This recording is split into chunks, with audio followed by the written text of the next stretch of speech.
Cool. We're live. It's working. It's working. Holy crap, it's working. What a fight to make that happen.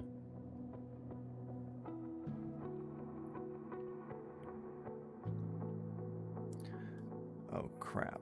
I want to... Forgot to add my thumbnail. That's no good. Can I do that here? YouTube Studio. Content live. Edit. Thumbnail.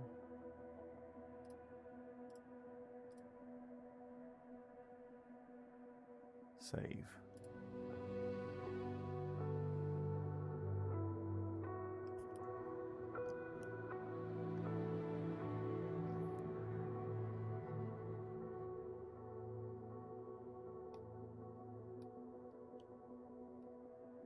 There we go. That's working. Okay, cool. Might as well get that started there.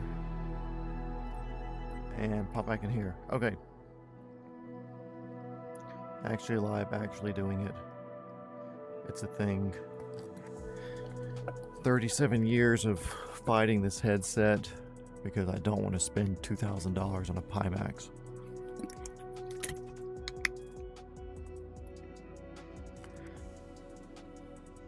Okay, let's get into VR mode.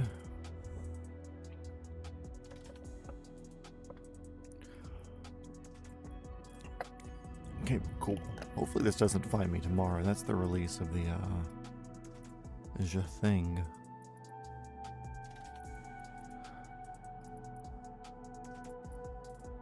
Okay, we went to LSFD.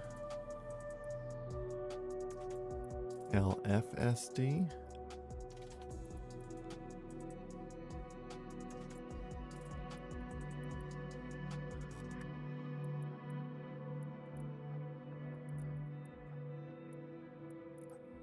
Departure.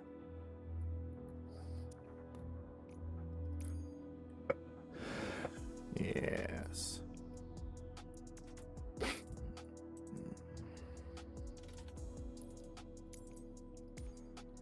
We were in that last time. Today.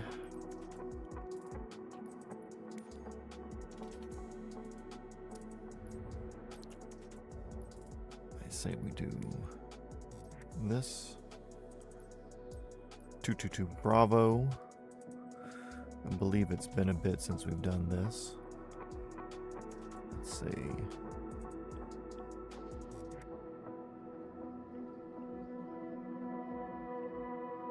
Yeah, I think we did the 76 then. I believe.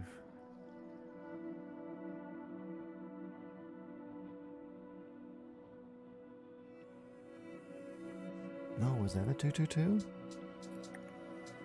Yeah, that was a 222. We did that in 70. Okay, we can't do that one. So maybe the 76. I just like the 222. Sorry, sue me. I want retractable gear and speed, but I don't want to do the 160. So I think that leaves us with the S76 because the Dolphin comes out. Or actually, we're crossing countries. We're going to the UK. But we're going to want this shortly. Let's do the 105. I like the 105, and it cruises like 130 knots. Configure. I would say let's do Roman's, but Roman just bought Cletus's. This is the old livery, but still. Or they have him as long or short.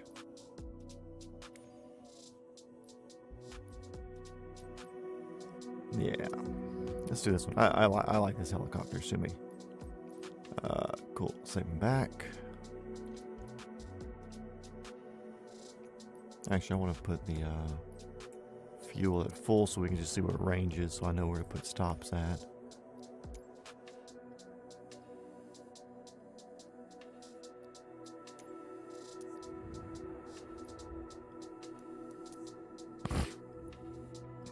We could jump straight. I'm not going to. What we do want to do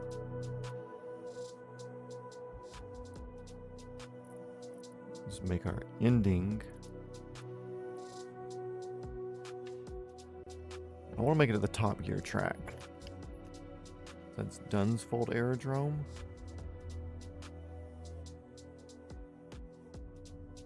So where is that? Southwest of London.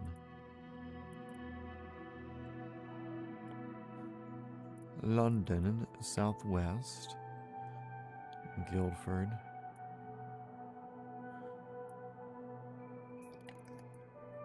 Rating. So Inglefield is close. Where am I? Inglefield.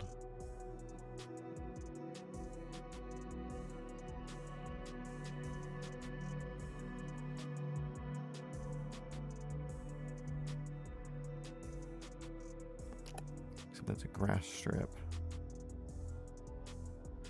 Okay, so from here I need to go southwest or southeast. Farnborough.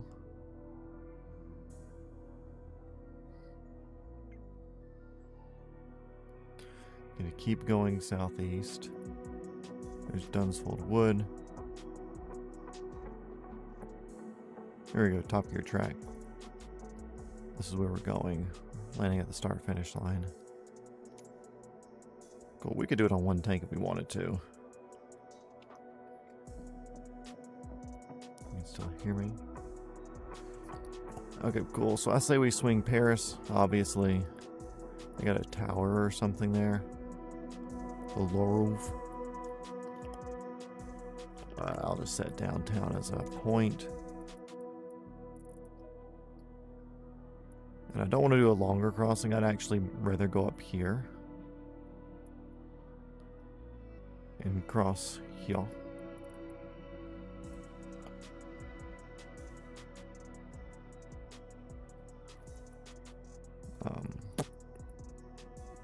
Yeah, Bolognese by the sea. That works. I don't have to go all the way up to Dover to hit the White Cliffs. We're more or less getting it. And that means we'll just stop at Abbeville or something, grab fuel.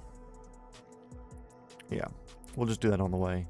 As we're getting up here, there's a few airports as we're getting close to the coast.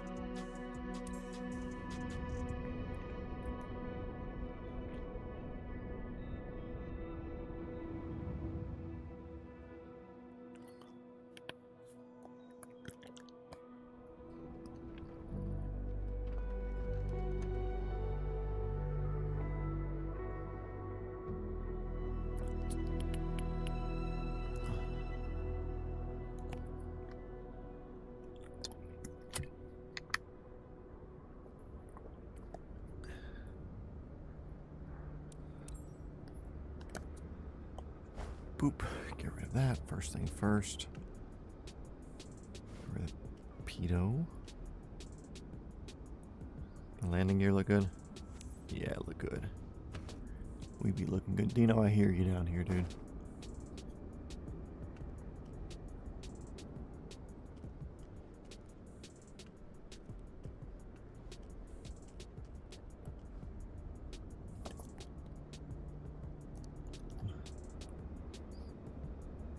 Let's see. Hop in. Give me a second. Gotta get Dino in.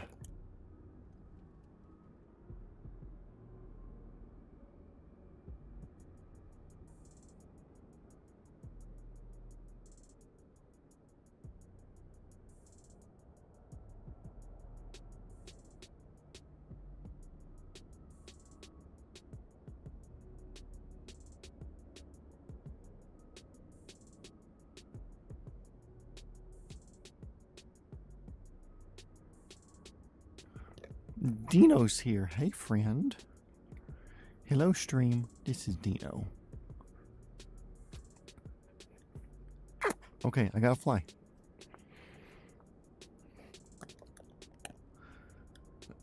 Let's do it. I'm still sitting good. That's nice. Unique. see, battery can go on. We got fuel switches up here. We can turn on strobe lights, anti-collision lights on. Everything's doing things that it needs to be doing there. Oh, that's not what I want.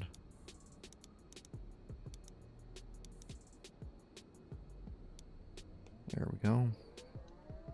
Engine uno.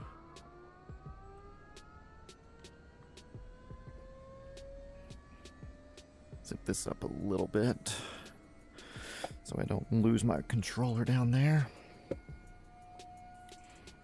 Okay, so that has speed. Then we can move this up. One click there. Got light off. Everything's spinning and good. At 40, we can click generator.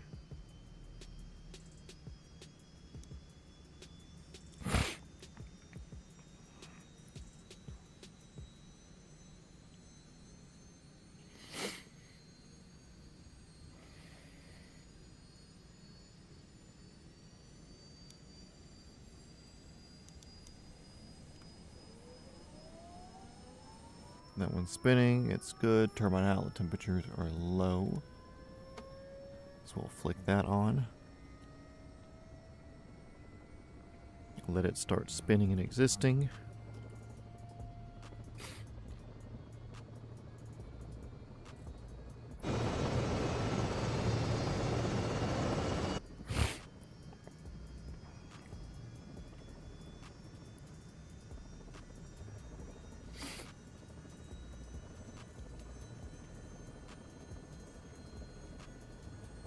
Generator can go on.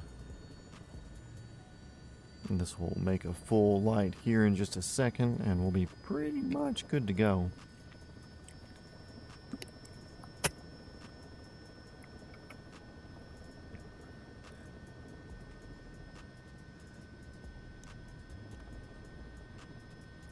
That's good. We'll turn pitot heat on. We don't need engine anti-ice, but what we do need is that to start building speed up. Get our rotor RPM where we like it. Let's get myself settled into the seat here. I can even scoot back. Some of the lane's kind of sitting backwards a bit. Let's make sure our fuel is topped off. Okay, LSFD Tower, Helicopter 420 Foxtrot Whiskey, picking up at the west side parking, departing here to the northwest. Thanks for the hospitality.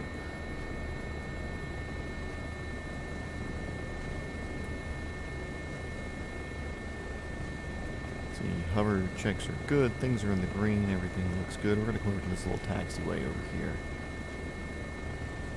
and not get blown into the hangar.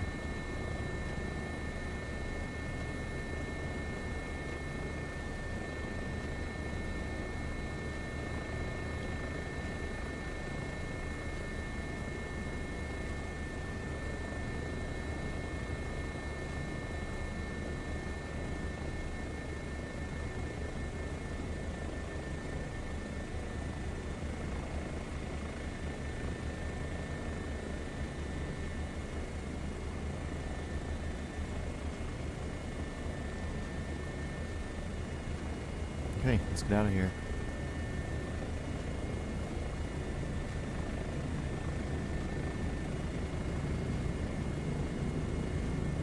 Hope everybody's having a good day. Stream is slow. It's a Monday morning at 11:56. I was trying to start at 11, but alas, the MetaQuest 3 has once again decided that what it's been doing for the past 2 years is just unacceptable, and it has to do something else. Mildly curious if it's just the headset itself, or if it's programs and everything. If it's the headset itself, like I wouldn't mind buying another one for $400, so I don't have to deal with this. I'd much prefer to get something else and get out of the Meta ecosystem if possible, but the only way to go would be up. I don't want to step down. I don't want to add extra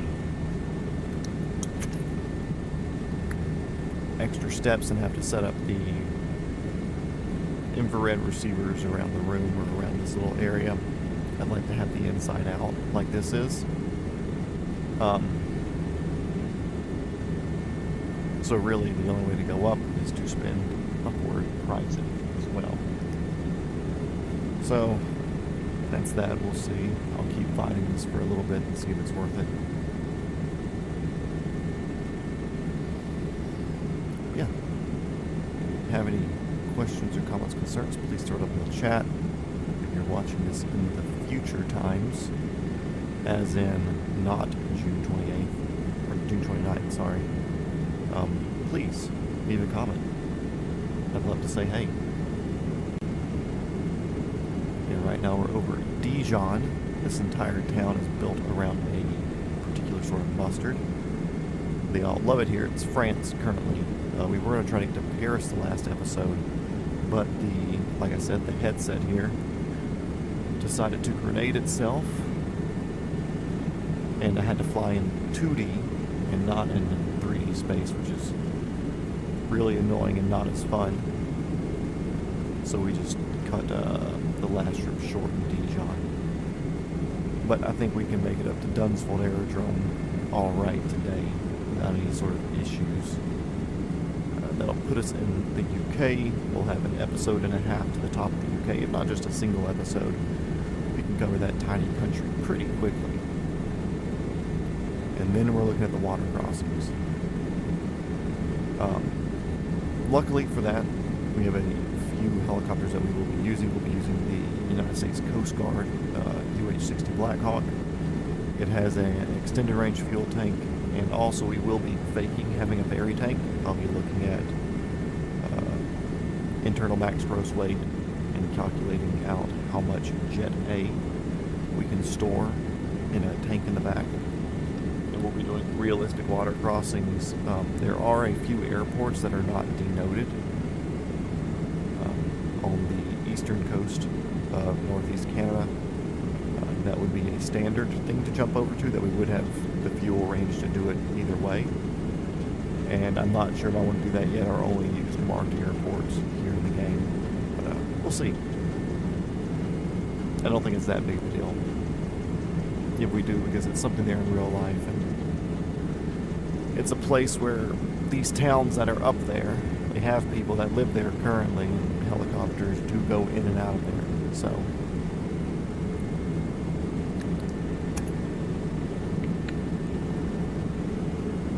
I will say, Middle France, kind of pretty here. All these little hills and valleys and stuff over there. Look at that over at Lane's Head. Very nice.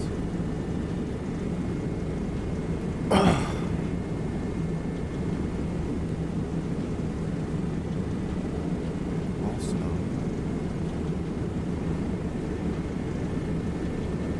trying to kill us here because I'm texting and flying.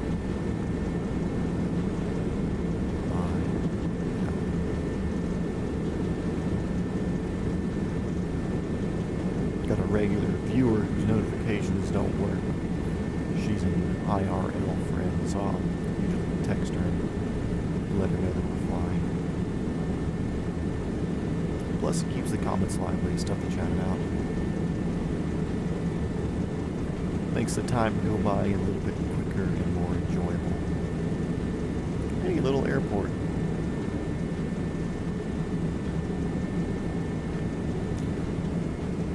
Oh.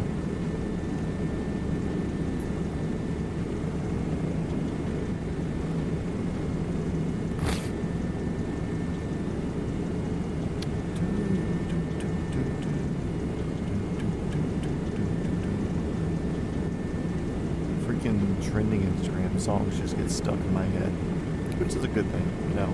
I also feel like I have a good way to mentally hear those songs before they take off as trending. Like, I know what's going to be catchy. I don't listen to music really. I don't know, who knows? Yawning at noon? Yes, I am. Are you not?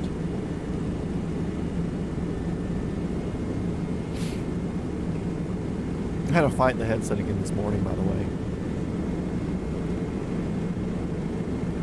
So, knock on wood, we don't have to have a headset failure a third of the way through the stream.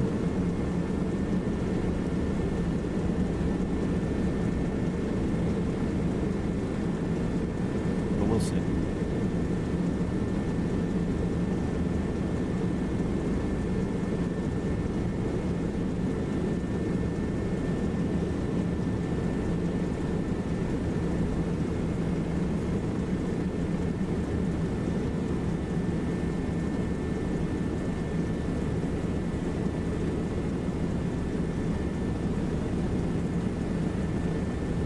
Yeah, I won the fight with the help of some mild AI intervention just to give me some steps to go through. Because despite me using a virtual reality flight simulator at my home, I don't know what I'm doing.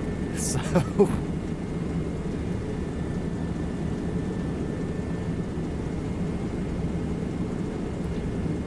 though despising the majority of artificial intelligence things, there are admittedly things that it's useful for. But people just don't realize, or there's a lot of people who do realize, like, benefits and how it should be used. But there's also a lot of people that just go, ooh, AI, smartest thing in the world, we're going to trust it for everything. Look at all the traffic out here, holy crap.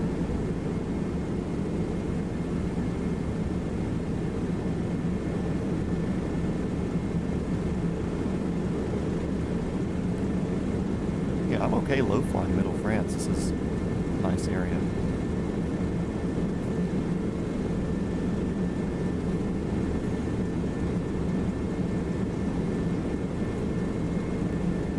What's on the other side of the hill? Is it more?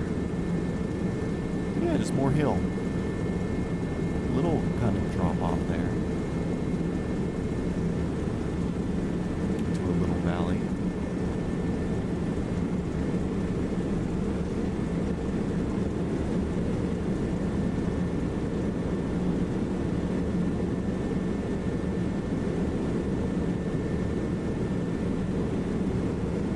Yeah, I can scud run this area and be happy. Little French Valley town there. Start the drinking game. Cute little French Valley town.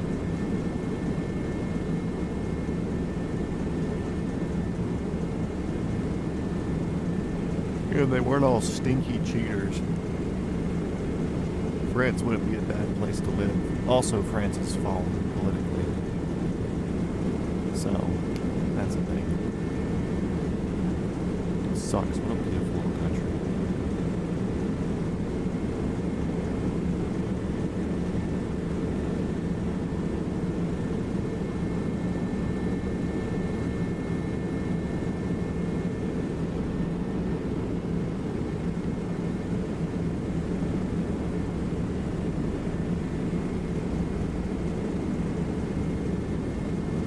Totally be trusted with a privately owned helicopter. Look, a little babbling brook. Oh. So cool.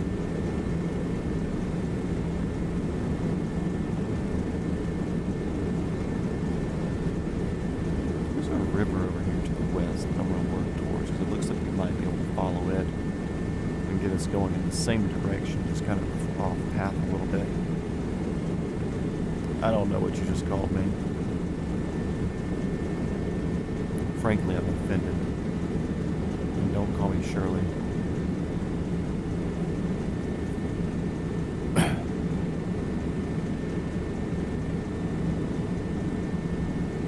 And look, Elaine's back.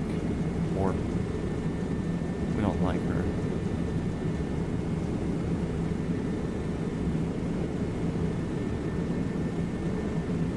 The BL-105 is just such a good helicopter model. If Taugs does anything like the OH-6 that they have, which is extremely well modeled, the Huey they have is well modeled, the Llama they have is well modeled. This one here isn't Taugs, but I feel Miltech being on the same production level, then we're gonna have another hitter to tomorrow would be a 365 Dolphin for sure. Like so many of the helicopters, and nothing against any of the other brands that make helicopters or the factory. Many of the factory ones are crap, which we're also doing a rating every helicopter in the Sim series. So if you want to see that or look back on that, look at the stream that we did yesterday, day before yesterday, Saturday. You can get caught up on that. But I feel like the Dolphin will definitely be an S tier helicopter. That is for sure.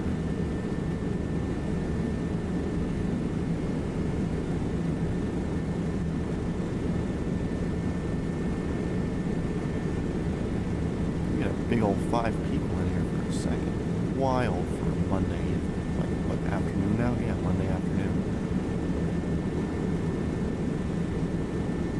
But they also left, so I assume they have jobs. Ooh, look at this little hilltop. Is that a town up here? Or is this just... Ooh, you're up to... Oh, is that Thor that made his way?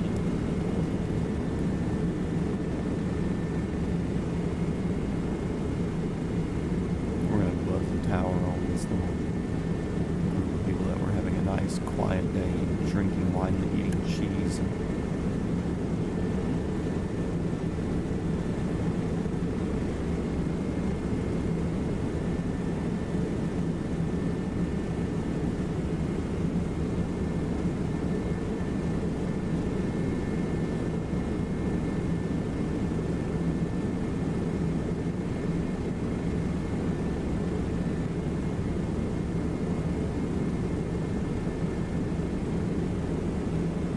They all love that.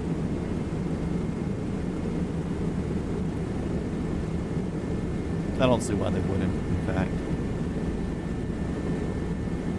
They're probably calling the authorities now to figure out who I am and request another flyby.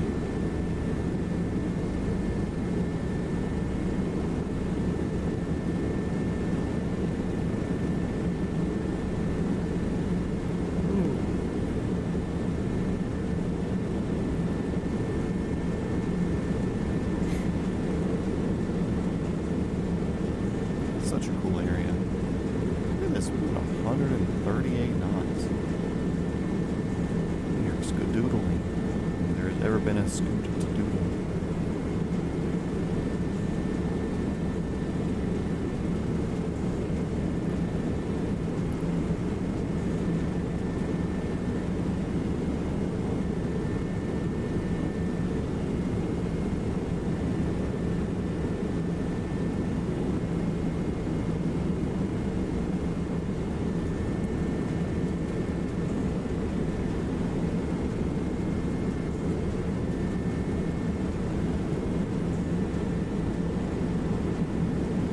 And this even feels different than the Midwest. Well, not Midwest, but like Western United States, the middle of the country.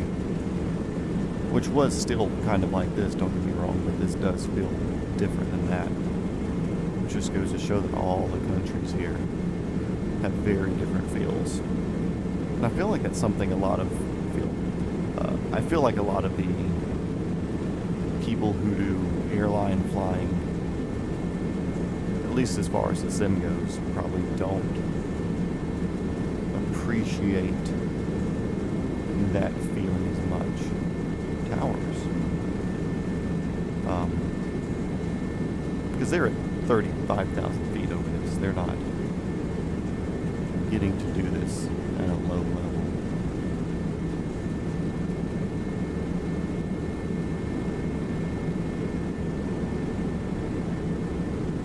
Low level, it's just much more evident of geographical differences in man-made structures, foliage, really just everything. Other than the fact that there's probably some recycled tree models. Running lines. You were in the midst vegetable and something. I'll read it later. Right now it's behind the thing on the screen. Drought friendly. Okay, you're buying drought friendly. I'm assuming seeds. Yep, seeds. Here we go. So you can participate in the drinking game. Oh, you're gonna die. Don't do it. It's not safe. Don't go there. But you can participate at work too. It's just whether you'll still have the job when you're finished watching the stream. But also, I don't know how many we're gonna feel. We are away from all the hilly areas of France, really. I mean, there's still some, like, I don't want to call them mountains, but, like, it's just hilly little villages and towns, but not even, like, hilly, more like rolling elevation discrepancies is what I would call this. What is this?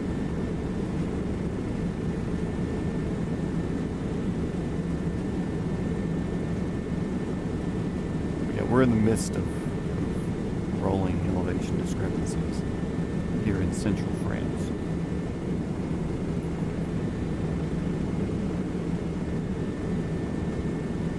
So I don't know how many more cute little towns I'll have in this country. And then we'll have a little We'll have a little Watto Clausen. Okay, that's probably supposed to be a silo. I would assume.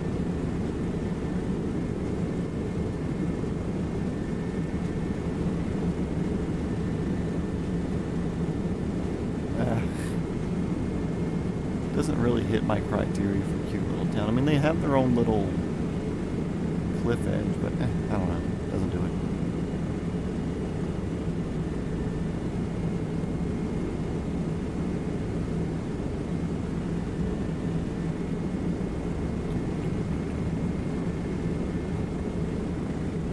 Productivity goals, those don't exist.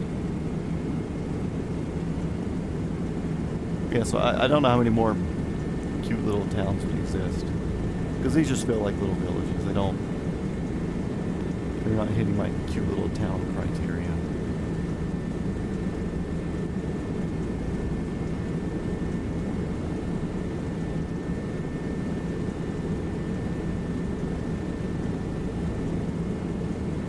Yeah, your trunk situation was kind of funny.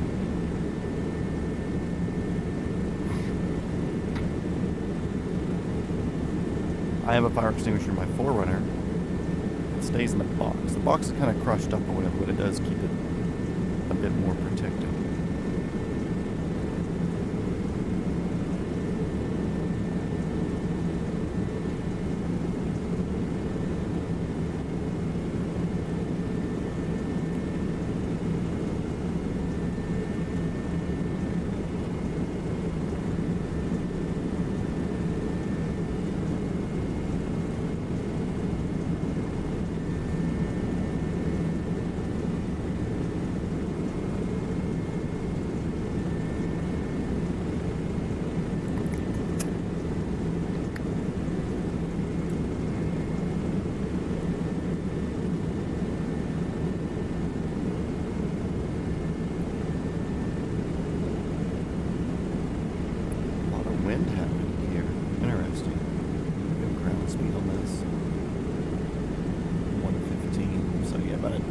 Heady right now.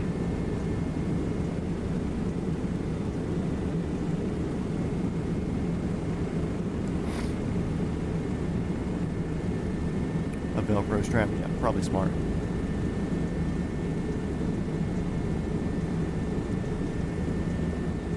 I'll make a more solid mounting fixture for mine eventually. But right now the back of the 4Runner stays in constant flux between things that I do and jobs and whatever I need to haul and work and whatever, so I don't like having anything too solidly set in stone back there at the moment. Maybe a future vehicle that's in less flex of use.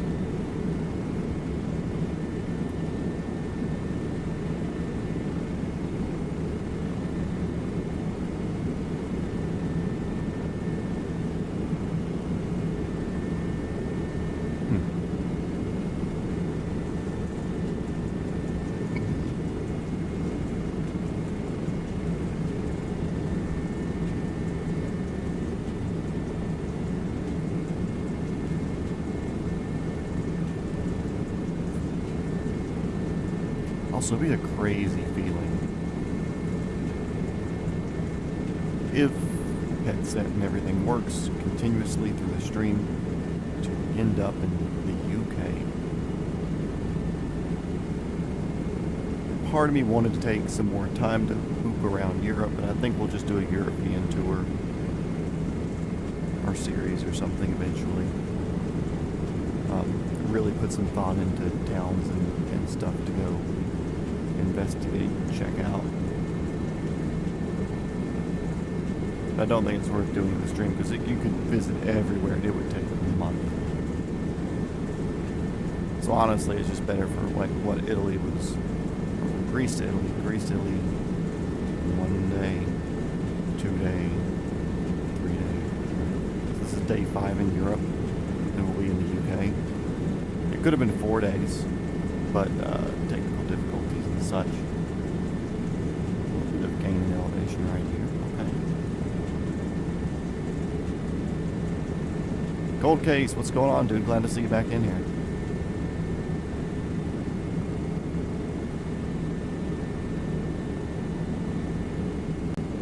Beat the hell out of there, and the chopper skills are getting better. No more unintended backflips. The VR is giving you a bit of nausea. The stomach, yeah, that's something you gotta kind of get used to. Things that can help. I don't know what headset you got, but as you see, I just turned that light on there. That will help keep the point solid so it tracks better. Also, you could start by putting a fan in front of you. That helps a lot. Flying backwards used to get me, or hovering backwards. That used to really mess with me. Now I don't think it messes with me that much anymore. We'll hit this field over here on the right and see if it does. But it used to be like hovering backwards would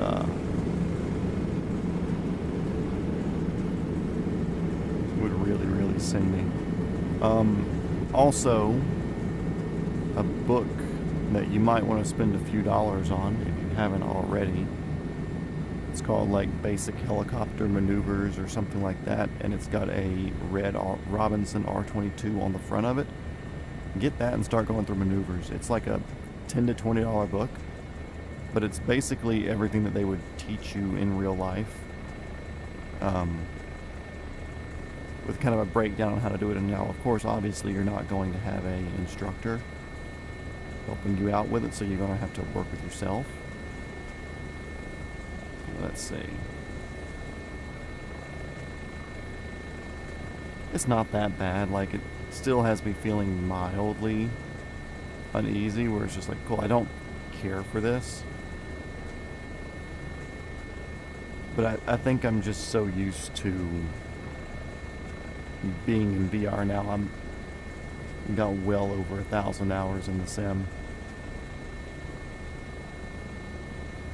So it's not terrible for me anymore, but flying backwards used to be the big thing, because like I said, I did a lot of hovering and hover work and all of that to teach myself how to fly. So I mean, it was a lot of really wiggly everything. But yeah, putting a fan in front of you will help. That will be a big thing.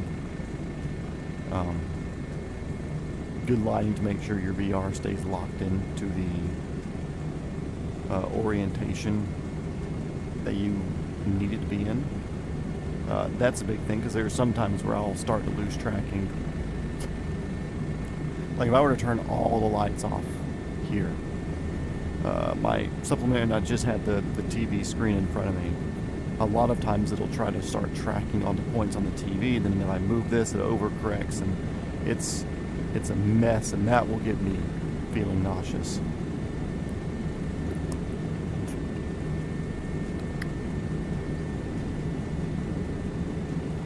Yeah, all it takes is time, dude. All it takes. And if you're up there flying around and getting better and better with it, that is all you can do. And honestly, I don't know how long it took for me to get like super comfortable behind the headset. It was a while though, and even after I felt completely comfortable flying normally, flying backwards still messed with me for 100 hours worth of flight time, because it's just not something you do. So it really throws off the your inner ear and everything. Your brain just doesn't connect with that as much. Here you go with your ginger crap. A cup of ginger, a little witch's brew to help with it. Who is this? Is that Dino? Hey, Dino. Hey, Dino, come here. Dino, come here. We need a guest appearance. Dino, come on. That guest appearance, Dino. Hey, buddy. You good boy. You are. Thank you. Dino guest appearances are always welcome in the stream. There you go. You got your kisses. You feel better now? Did you wish I wasn't flying? Well, I gotta get this done. I'm not gonna just start an around the world series and then not finish it. So, okay, thanks, bud.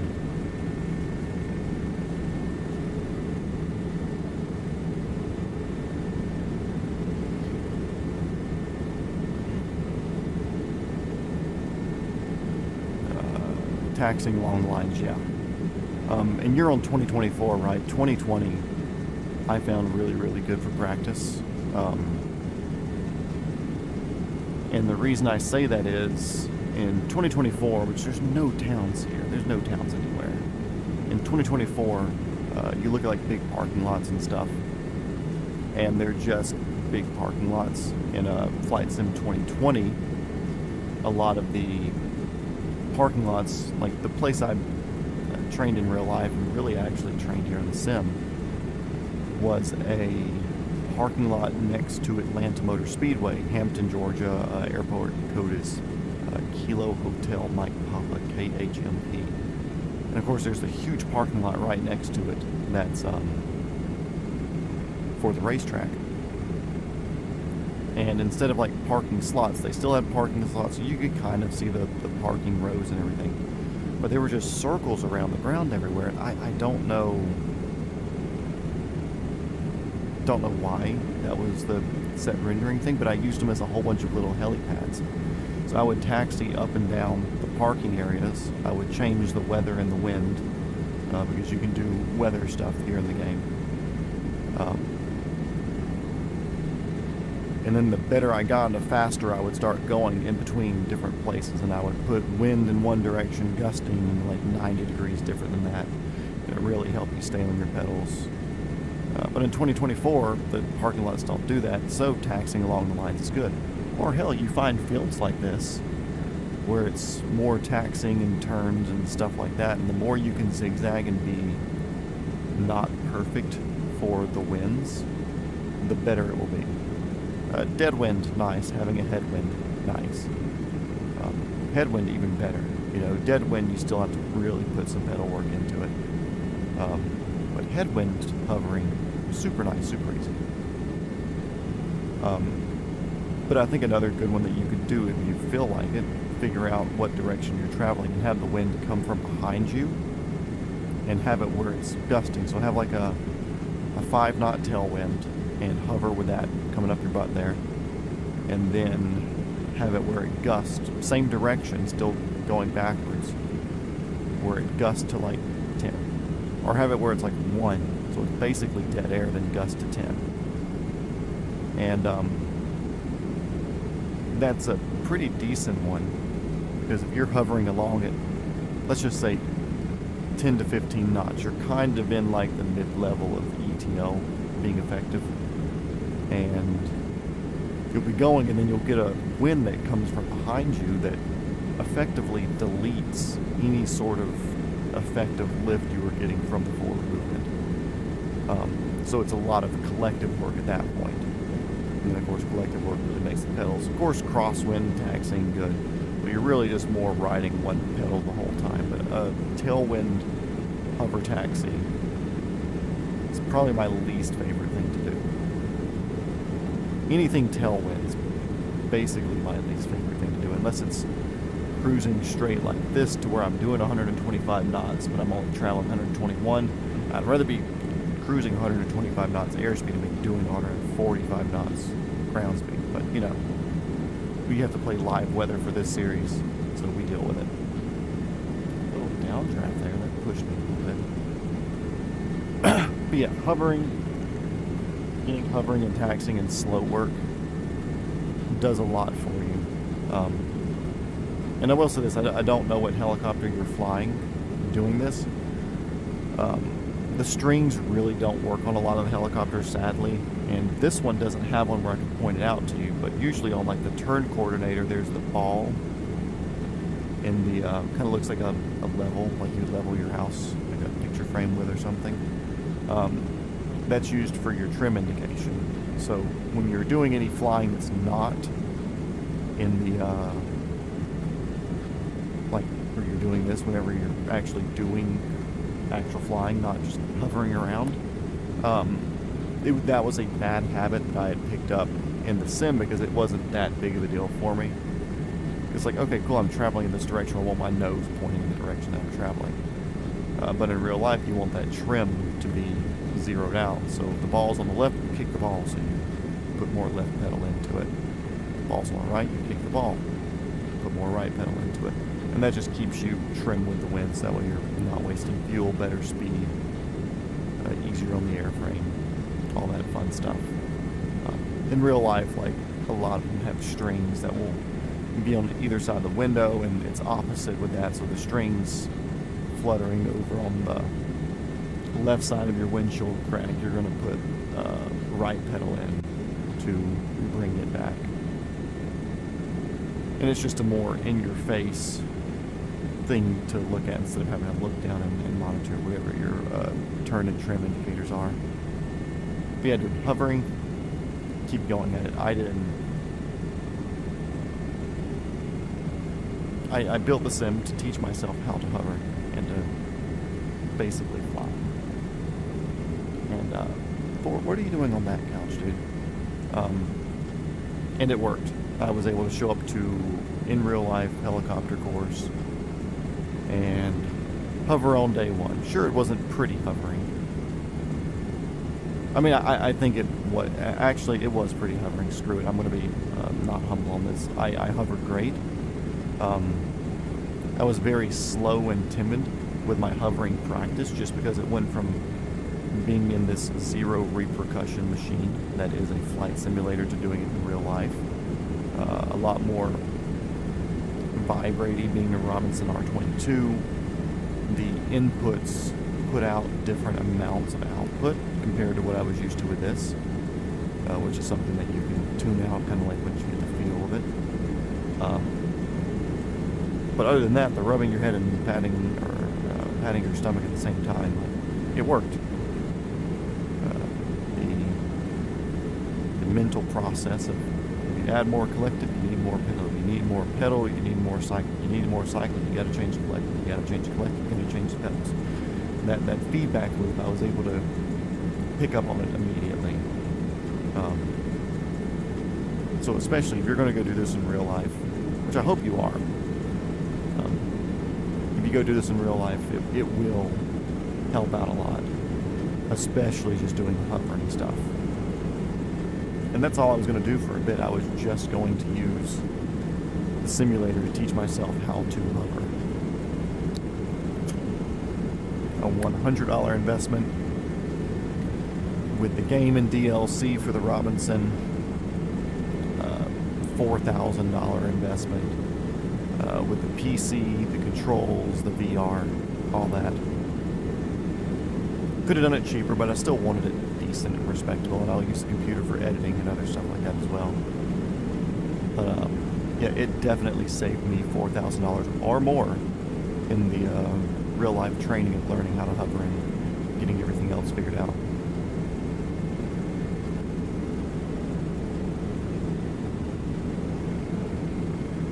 No, yeah, the strings working is pretty good. So when you start really moving forward,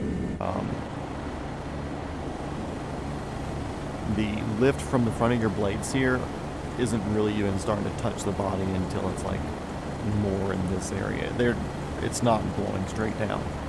When it does start blowing straight down is when you're just hovering. So if you're doing something like setting up for a vortex ring state sort of thing, which they make you train and practice, and actually I don't know if this one has it modeled, but we'll find out real quick. Throw a little bit of altitude at it and start slowing down. So vortex ring state is when you're basically settling into your own downwash, and the way out of it is to get forward airspeed. Well, how do you get forward airspeed if you're settling in your own downwash? The best way is to, if you have the allowable altitude, it's to just push forward. When you push forward, you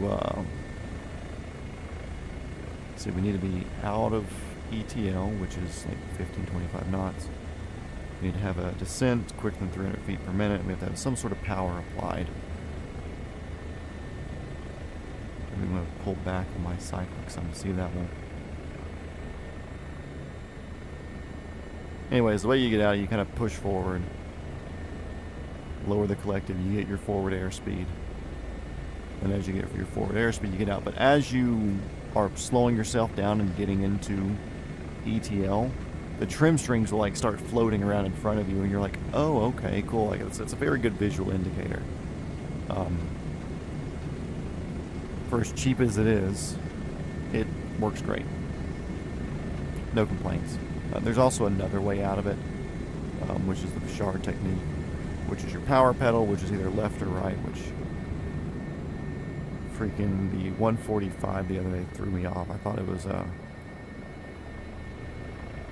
right pedal heavy. It was left pedal heavy. So what's this and what's my power pedal in here? And honestly, power pedal is just like such a weird thing to think about, because you, in my opinion, just like react to the helicopter. Okay, so left pedal is power pedal because we rotate right when we apply torque.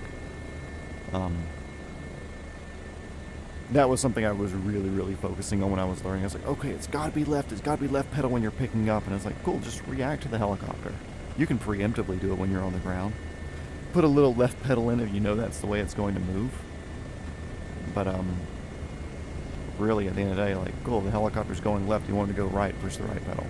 Don't think about power pedal. The only time you really need to think about it is during pickup, and if you want to perform the Bouchard technique. So the Bouchard is, we'll do the same thing, we'll slow down here. We will try to zero out our vertical speed. It's going to take a second for the knots to slow down, just that's the way we have it modeled. We're still doing like 15 knots forward. We'll do a little backward stick. So it'll be power pedal, so left pedal. Then we do right cyclic, and that uses the thrust from the your tail rotor, which is turning you one way or the other, but it's also pushing the entire helicopter sideways, which is called translating tendency. Which is why when you hover, and if your left pedal power pedal, like in a Robinson or something, you have to put in a little bit of left cyclic, because that left power pedal, if you are looking here, this big fan on the back, if you're trying to rotate the helicopter that way, it's actually pushing the entire it is rotating you, but it's also pushing the helicopter to the right, so you have to put in left cyclic to cancel out that translating tendency. So you use big left pedal or big power pedal whenever you're in vortex ring state, and lower to the ground, and you do heavy opposite cyclic, and that pushes you out of it to the side, and you lose a lot less altitude than you would if it was the standard recovery technique of pushing forward, which nothing wrong with pushing forward. But if you're doing something like high, hot, and heavy stuff, like picking things up on a mountain and it's 90 degrees outside, or 80 degrees outside, which is still warm, and you're pretty loaded because you got stuff, and you got the altitude, like, maybe you're only this far above the ground and you don't have the room to push forward and build your airspeed up, so you need to do the Bouchard. Hey, look, a little airport. Hey, little airport. Didn't even know. What a cute little airport. Yep, there you go. There's a drink.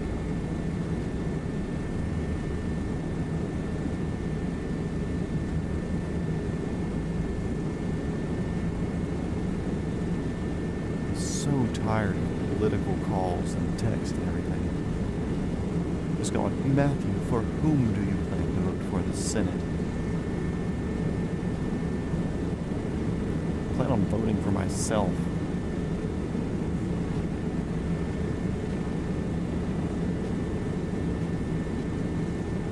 Yeah, downside is strings really don't work in the game. So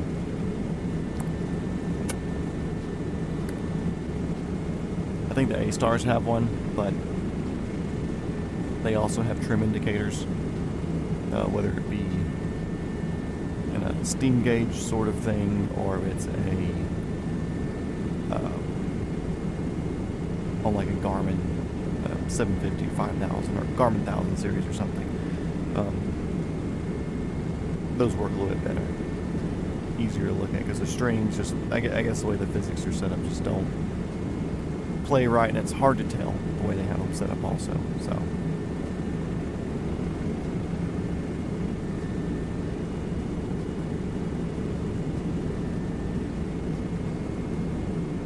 oh,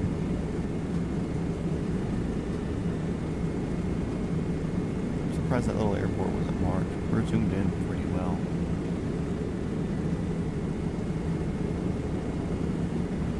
We kind of have expected it to show. That's cool. We're doing 120 knots, 118, so yeah, we're basically dead air right now. Not bad. We're not losing speed, which is good.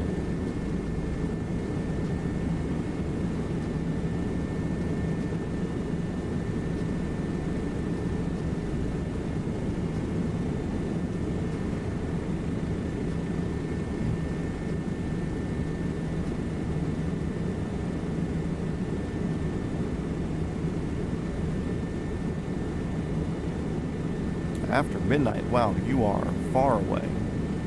It is midday for me. Well, cold case, other side of the planet. Thank you for watching. I'll see you on the next one. Most of my streams will be around this time right now, but they're only going to get later. So hopefully I'll see you around some, but if not, much appreciated. Good night, dude.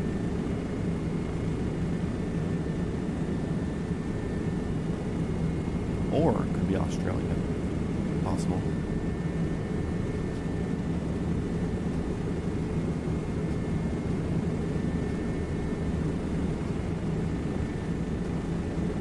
Oh, that's right. I think you said that you were West Coast Australia. That's right. I completely forgot. Pretty sure that was you. Because I remember telling somebody to go visit.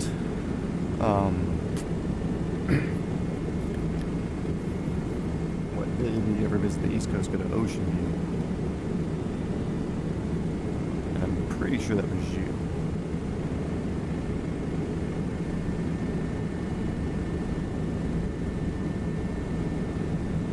But also, you know, maybe the later streams once we're back in the U.S. My friend who watches from East Coast Australia would watch it in the mornings when he'd be getting up and getting ready and slow morning at work or whatever, so.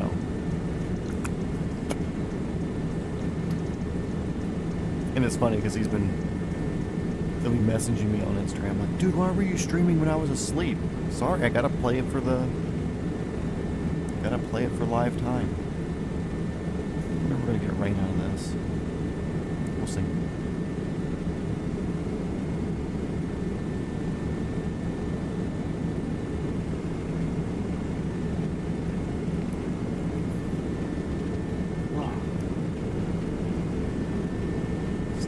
France, somewhere between mustard and patty.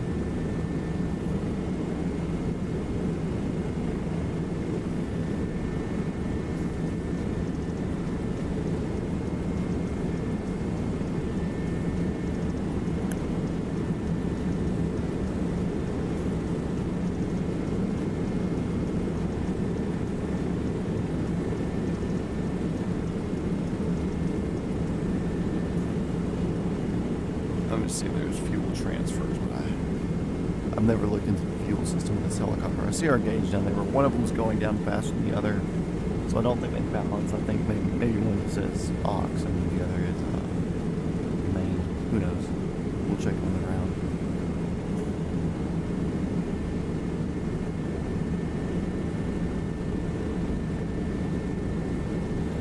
Little warehouse or something down here. Village ruined.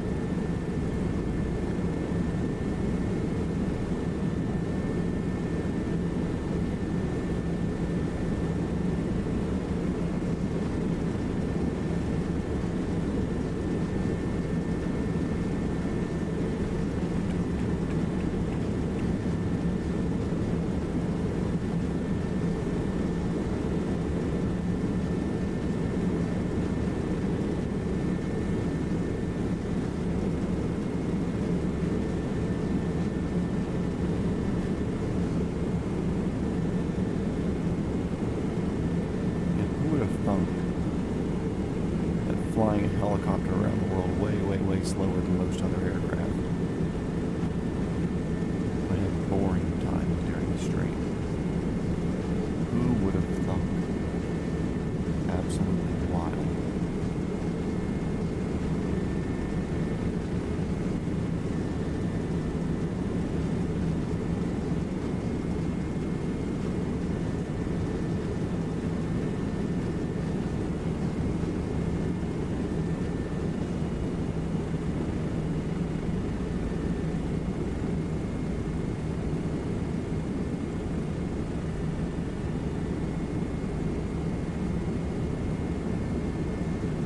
Motorway. They don't call those highways, do they? They just call them motorways or something stupid like that. Motorway. Go hop on the motorway. And this is France. Alaska, what's interstate or highway in French?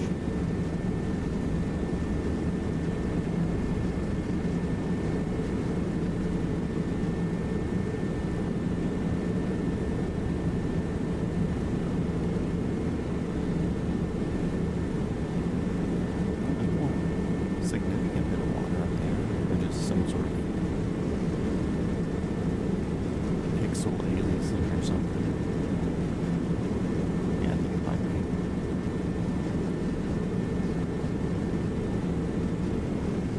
Let's see. Don't want to keep going this way, just want to check out the town, the big church here.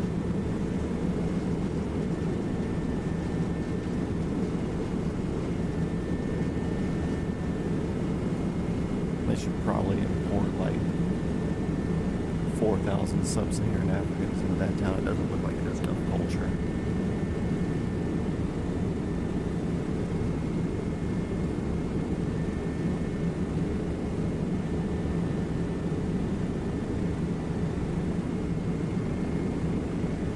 Fly over into the woods here.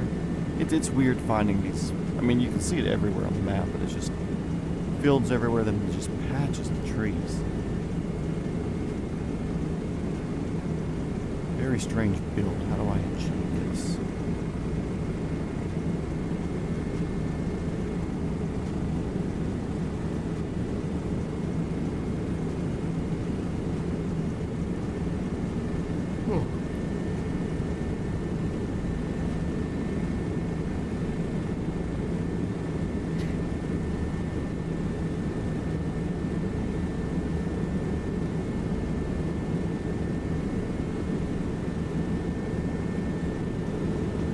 Definitely looks like it's opening up more up here ahead of us.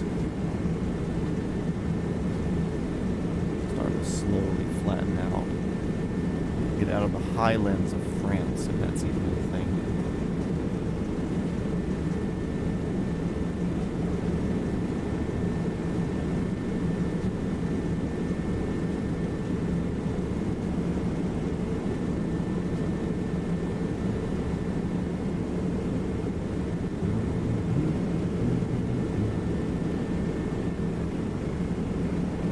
It also is nice flying over populated countries.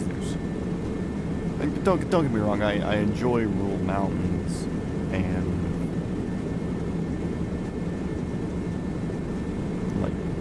very geographically unique things, but also populated places give us more resolution because there's more likely to be photogrammetry of it, so it's much more detailed, more trees, more roads, more power poles, more cars. Then the information on the areas is also more complete, so it gives you a much better overall experience flying through these areas.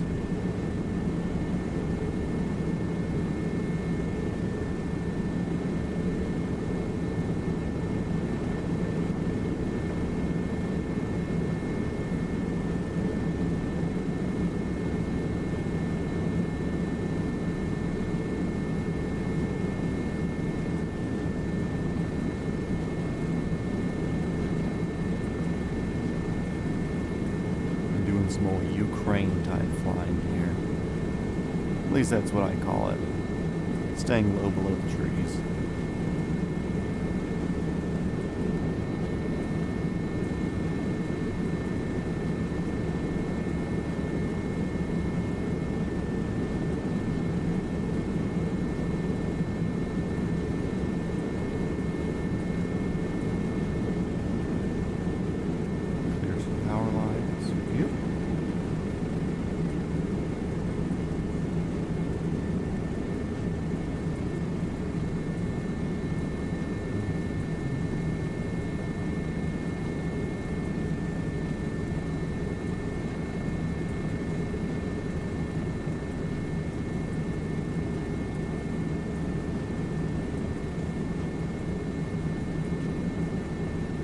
Definitely need one of these things in real life, and to live somewhere where it's rural to where I can do this.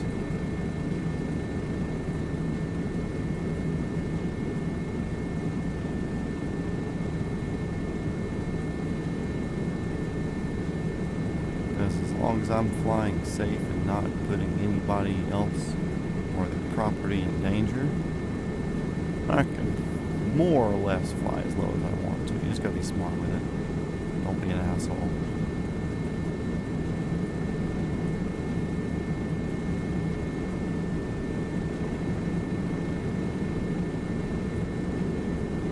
I kind of like those little downhills and then shoveling off to an uphill.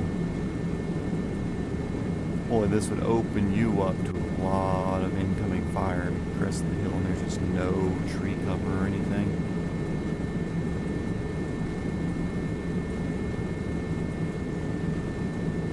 Feels like we're driving. Put a steering wheel on this thing at this point. We've barely been 500 feet over the ground this entire flight so far. Maybe once, like demonstrating VRS techniques and stuff. Everything else has just been scud running. Not even that. It's not even cloudy. Scud running is usually like there's a low cloud layer or something, you're trying to stay VFR below it.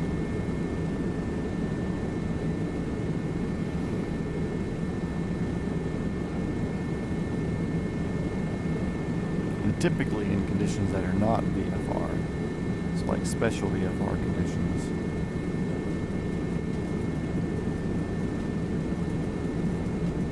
Because realistically, you're supposed to fly 500 feet below clouds, 1,000 feet above them in most airspaces. Excuse me. But then also you need to,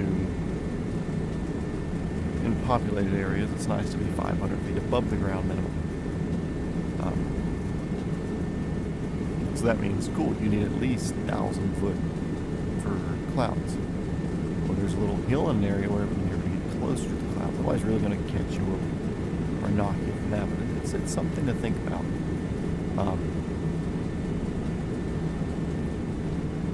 You get out of airspaces and it's like half-mile visibility, stay clear of clouds, 1 mile visibility, stay clear of clouds.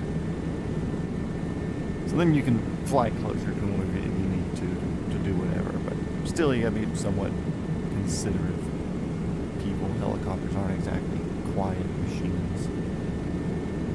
Some people are stupid NPCs and they don't think that helicopters are cool.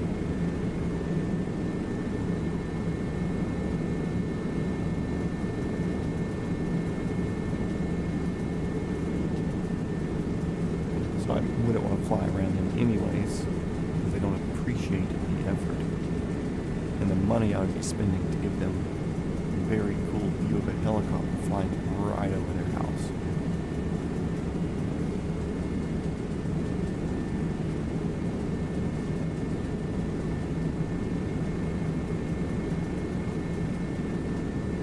Bigger power poles up here. Play it high. We'll be good little pilots.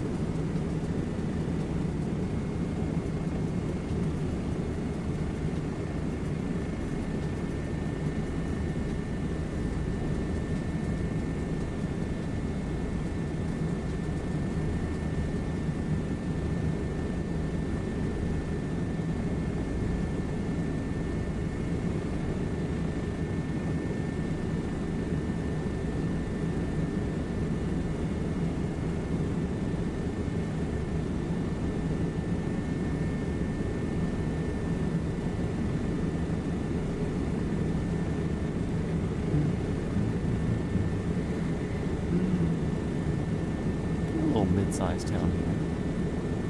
We'll give her a quick pass and see what she looks like.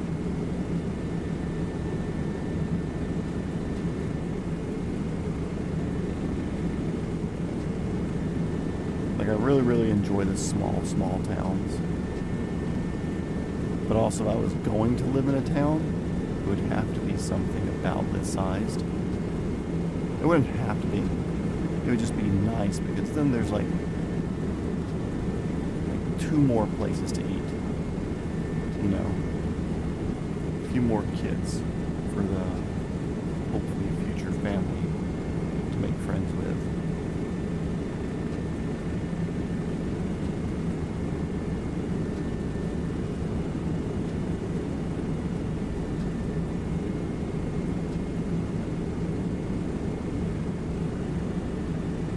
How far away is Paris from me? See,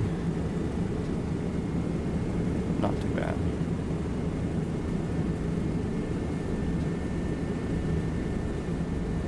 37 miles from Paris.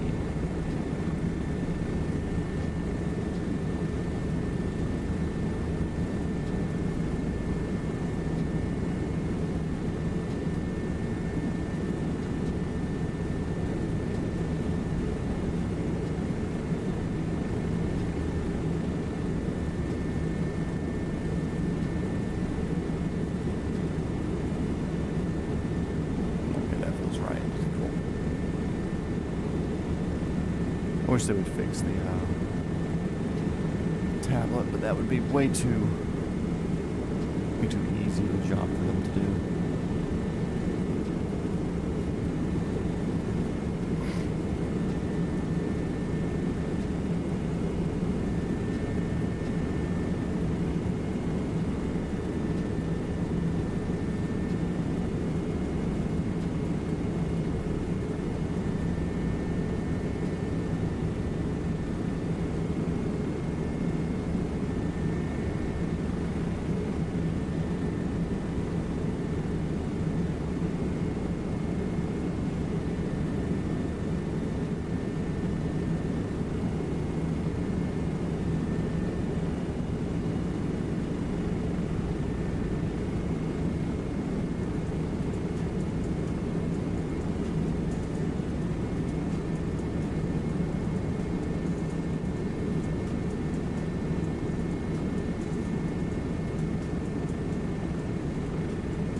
Definitely like that last one flew more than this one. Feels more old town. That feels newly constructed. And even then, I wouldn't want to live in the town. I'd like to live out of town a little bit. Short drive. I mean, realistically, I'd like to live on like 2,000 acres. that's even more optimal.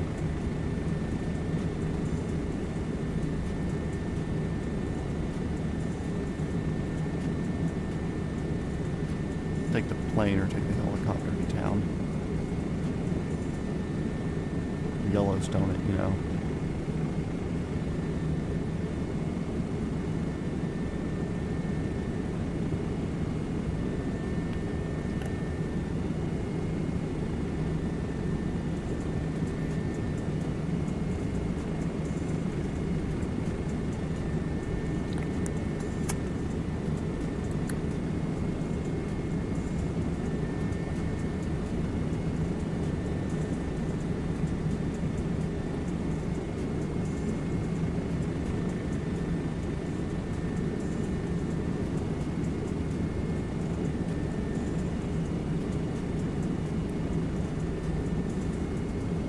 Stuff over there, I'm assuming windmills of some sort. Or some sort of plant. Can't really tell. But also we should slowly start getting more and more populated as we start getting into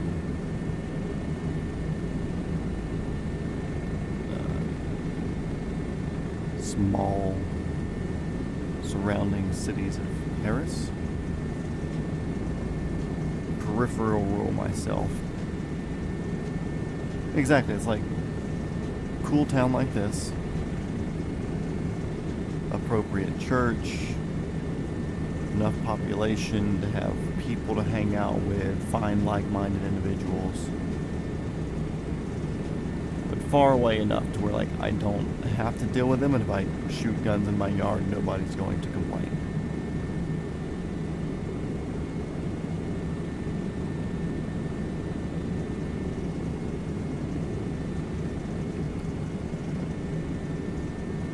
Enough property for like a small rally track.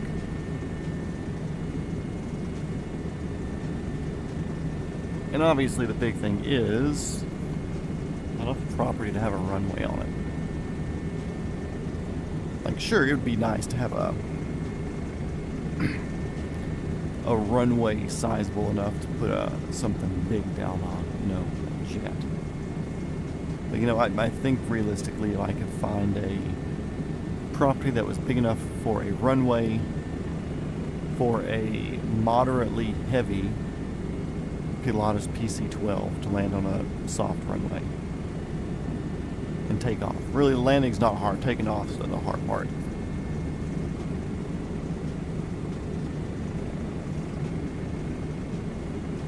Basically what Cletus has bought now, Micaiah Head, Bald Eagle Airport, or Mayaki Head. Pretty optimal setup there.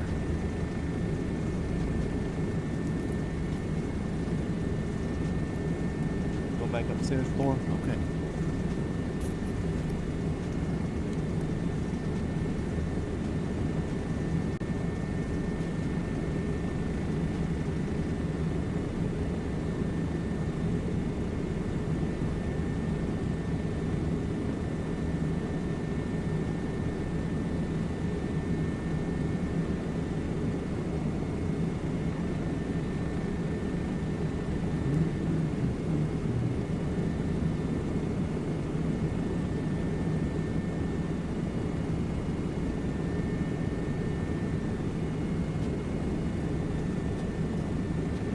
I can see people's names out ahead of us. That's good. We're heading in the right direction.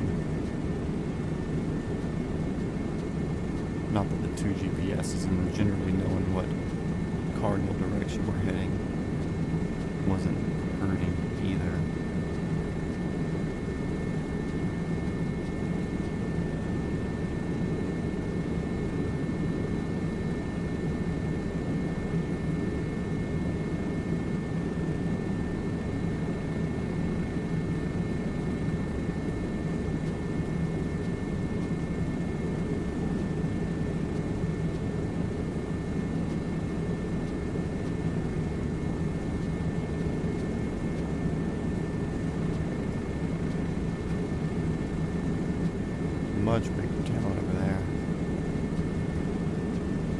that's so far to fly to. It looks like they have a helipad over there or something. Possibly a hospital.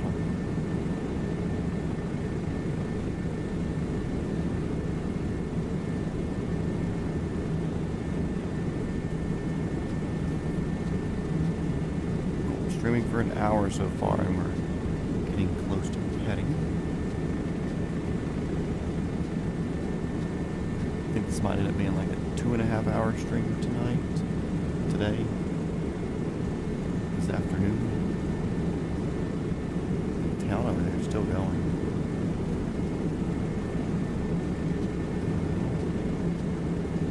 There are big towers over here. We're going to elevate for them and at least play somewhat respectable as far as respecting the wire environment. Yeah, a lot of town over there.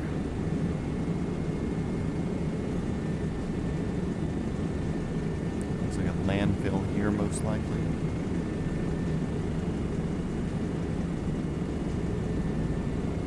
Two landfills. Those were the two hills I saw from the distance back there. Trash.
I think we're officially out of the cute little town area of France.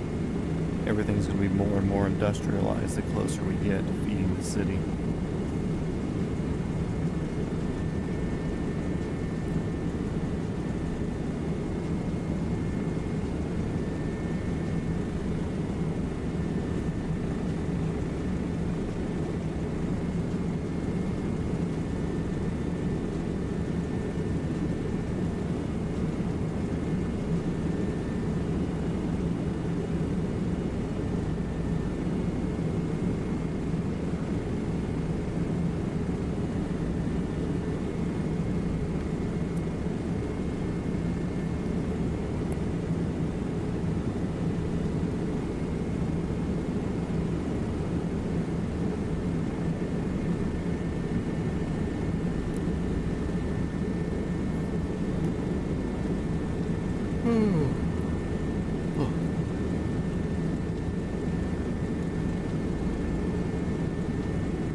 Yeah, if it is a cute little town. Not just when I say the word. We may catch one or two. Getting up by the shore, but I mean, look at this. This is not cute or little anymore. We are in suburbia now.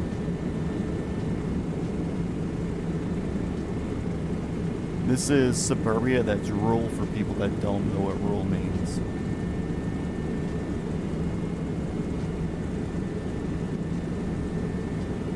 Like, they have roundabouts bigger than some of the towns we were flying over.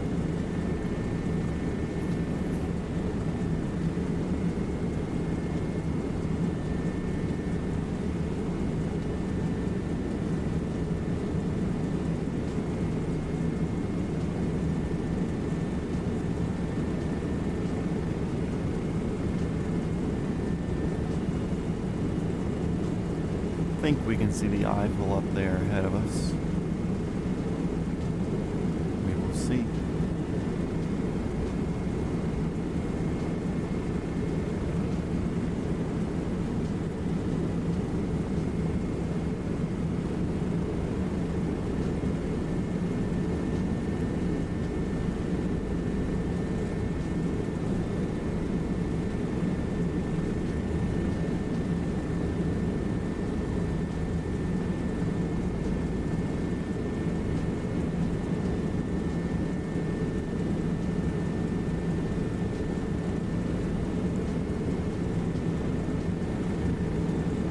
river over there.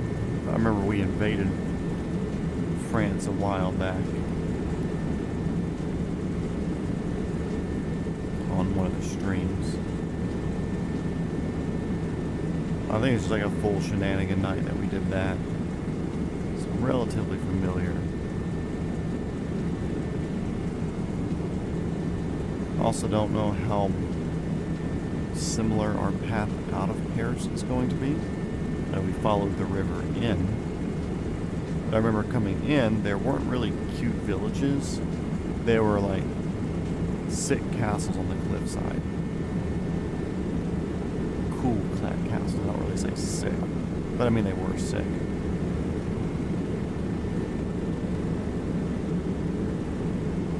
Let's see, Ram 652 is over us there. Flying over the power lines there. Turn in with it.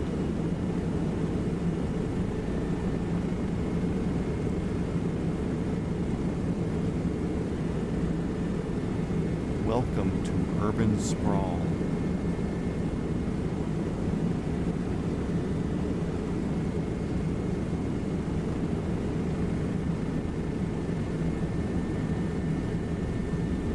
Literally like a 4-minute transition to be from just like woods and fields into this, where everything I can see is a building.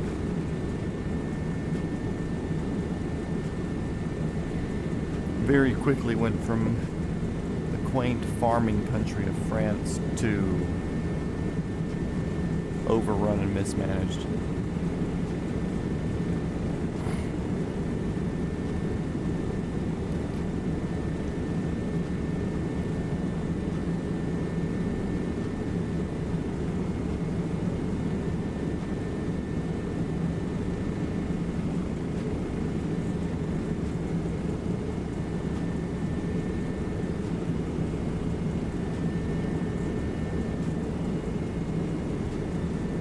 We have canal boats. Sick.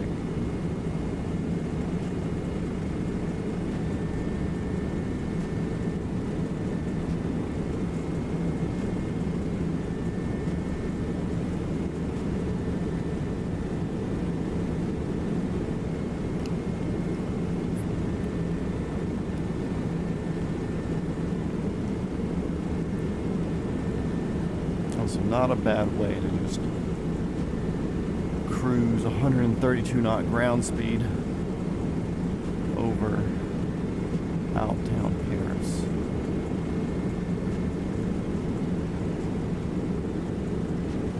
How many helipads are in this area? Not many.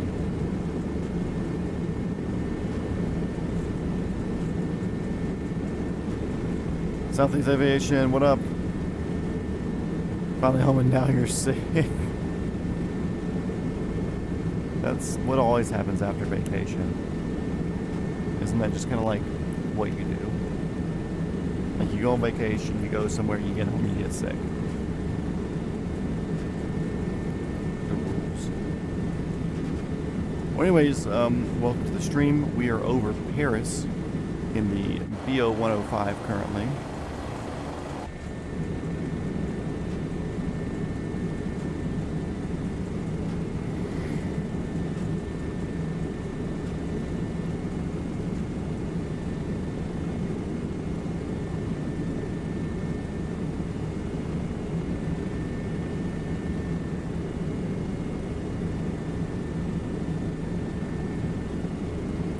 Will say Jay-Z and Kanye West were correct. Just look at it.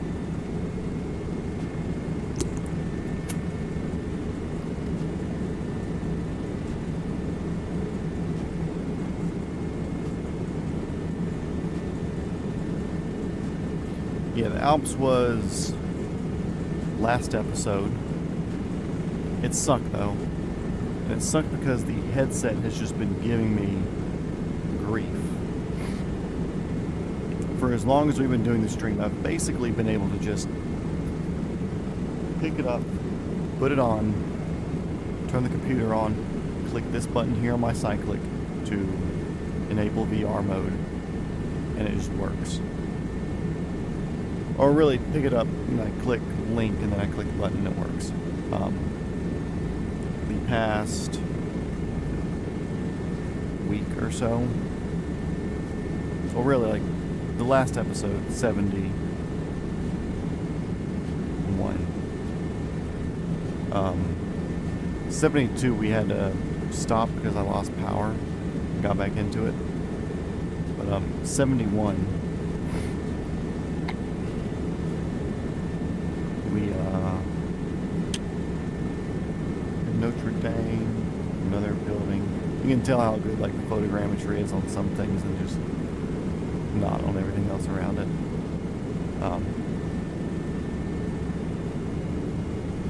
But yeah, we were flying and the screen was me. I was already fighting the headset. I was going to start streaming earlier, but I was fighting the headset to get it to work, and I finally got it to work. I'm not really changing anything, just turn on, turn back off, turn on, turn back off, turn on, sort of thing. But it finally started working. And then partially through the stream, it just stopped. And I didn't want to call the stream there, so we did the rest of it in 2D. Which, like, sure, better graphics, but still a bummer.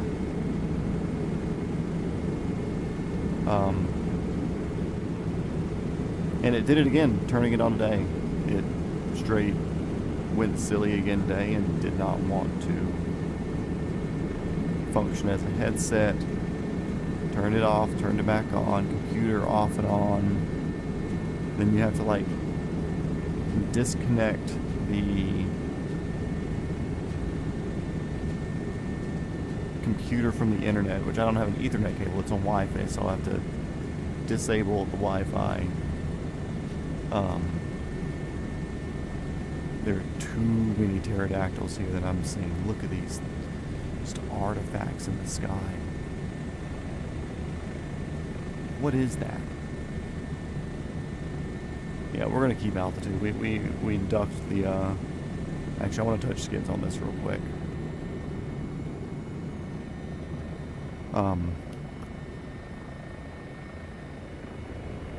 It's not a helipad. Why shape it like a helipad?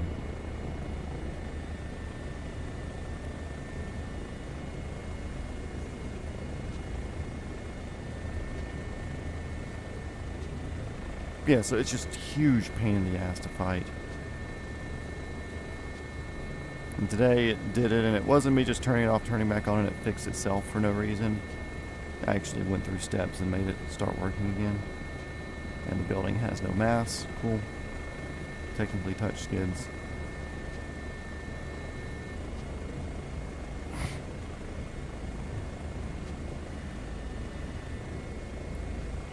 Yeah, I was saying earlier that kind of wanted to just do a European tour sort of thing. So we did the Alps. Yeah, you missed it. It happened. But as is life. I was there. I don't know why you weren't there. I made the stream.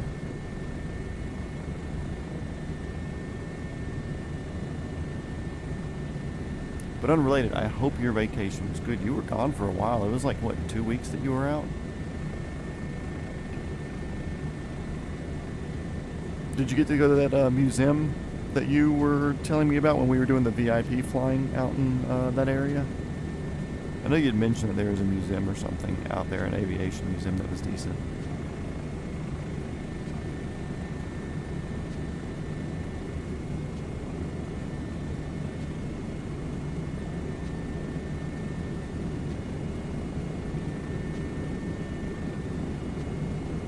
What do you mean I had to be there? Is it because I'm the person that's flying in the sim? That doesn't make sense to me.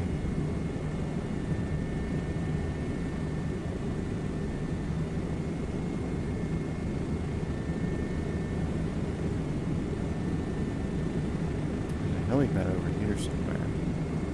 Assuming it's a hospital. Yeah. Oh, yeah, right there. Ground level.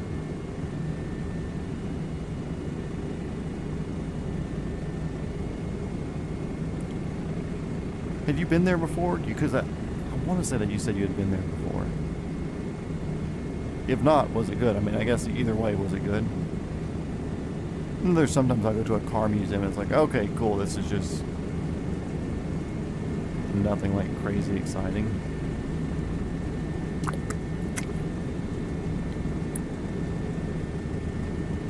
Trip was supposed to be 2 days, but then it became 2 weeks. That's a slight change in plans.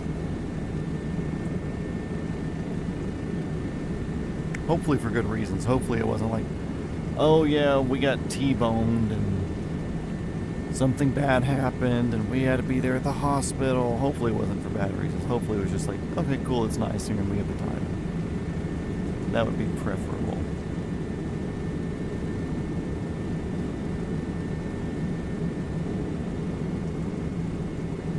A lot of old pilots were there. Interesting. So would you be upset, or would you be okay with it if you heard about some air and space museum sort of thing and hear it hyped up, but there's no pictures of it? They have like a decent building on a decent little airport,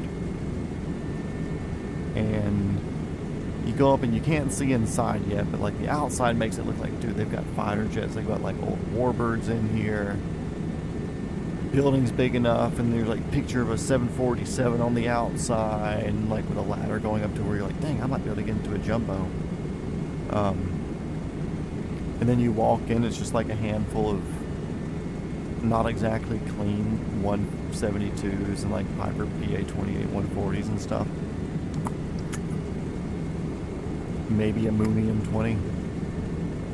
Apparently the museum got destroyed in Helen, so I decided to go again, see how it's doing. No changes.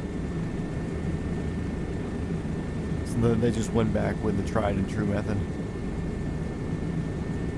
Cool, it worked the last time, why not just make it exactly the same?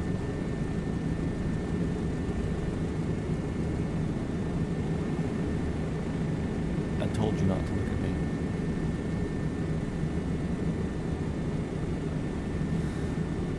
Let's get out of this town. Kanye was right.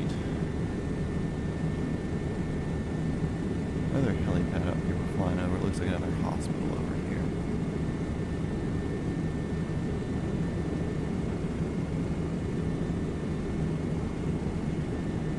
Yeah, I went to one car museum that was like, kind of like that. Like, it was neat. They had a Ferrari room, if you want to call it that, where there was apparently like a really nice collection of Ferraris that was on loan to the museum, which was sick. There was like a 250 GTO there, which is like a $15 million car. So the Ferrari room was neat to see. But the rest of it, it was like, I see cars like this at car shows that I go to. Like, yeah, they're clean. Maybe they're just like better executed in the restoration. It's like I see these things all the time. I go to car shows basically weekly. What am I doing going 90 knots?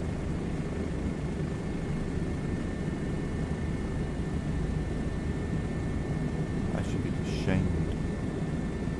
Yeah, I almost think it'd be funny to pull up to an air museum and you go and it's just like used flight school airplanes with like partially collapsed landing gear. An R-22 that's over time and a bit corroded, so they just put it in a museum instead of doing an overhaul on it. Excuse me. Cool, y'all have anything really cool on display? Well, there's a V-tail bonanza that a doctor hasn't got a hold of yet, so that's cool.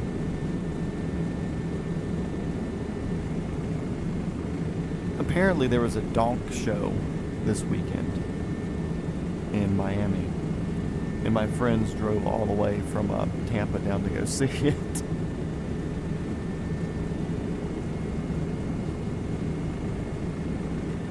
Nifty little side quest. Oof. I don't know Valeska.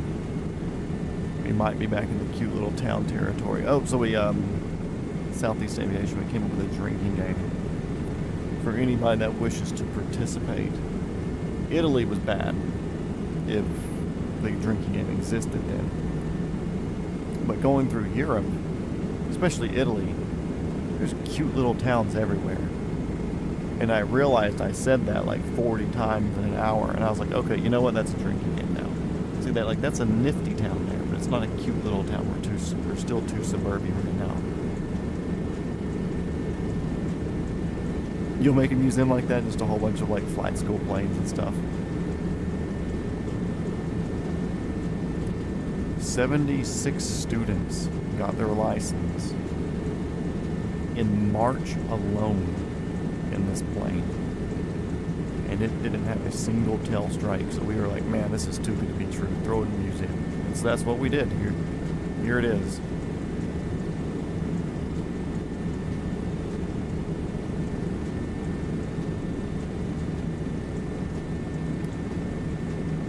This Piper right here, we used it a lot for touch and goes. And one day the starter broke, but we were able to get it to start by hand cranking it, so we just let it run. And yes, yeah, so this engine here ran for 75 days straight, no turning off. This was put it in a museum. It survived. You're taking a sip.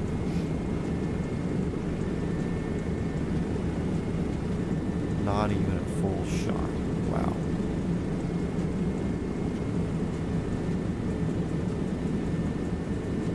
I thought you were dedicated to the cause. But also, you want to be productive, so I get it.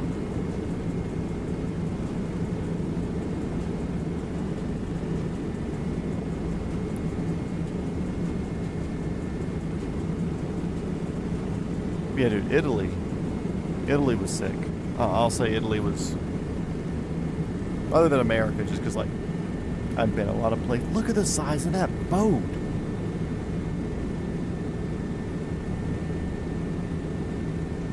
How are you going to get out of here? Those bridges are too short.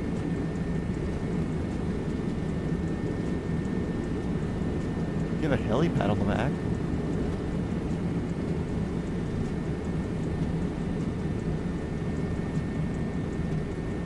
I doubt it has any sort of a collision to it.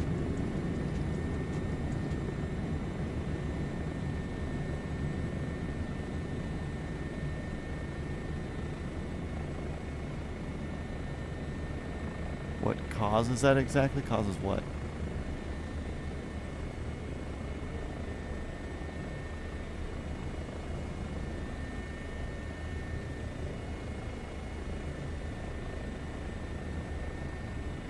Also, that was a super sick descending approach to get into here. Holy crap.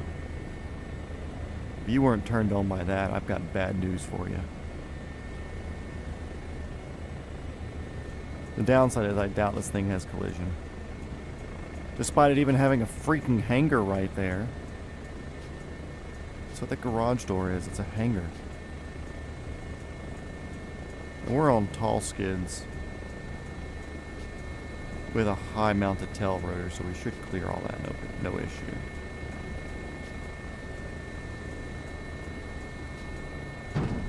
Oh wait, it is solid. Sorry for the rough set down. I was kind of like feathering it, expecting to have to like pick up again. Look at that. What is this boat doing here? Why is it solid? Is this actually like a... I'm gonna come in again and actually like land without like hesitating it. Is that Thor? Hey Thor. Hey bud. This is what Dino usually does, but I don't want you to jump up here because you're big and you're old. Okay?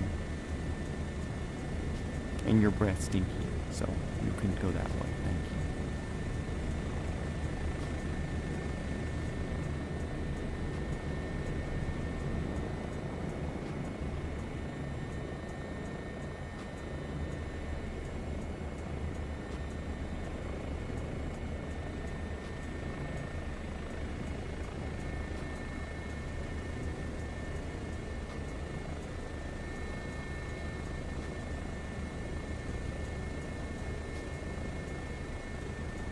It was not expecting the ground to be solid.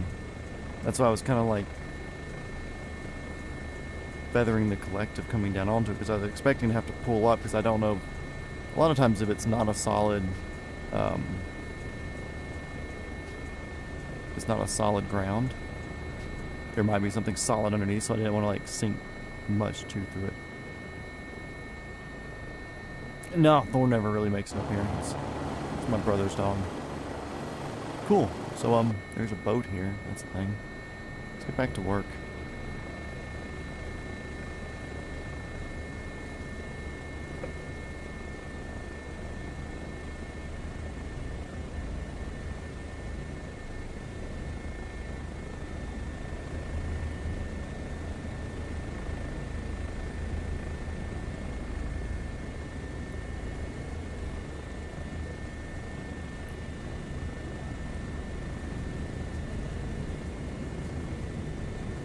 I'm on a boat, motherfucker, take a look at me. Straight sailing on a boat in the deep blue sea. Good old Andy sent, what was it, Lonely Island was the name of their little band thing?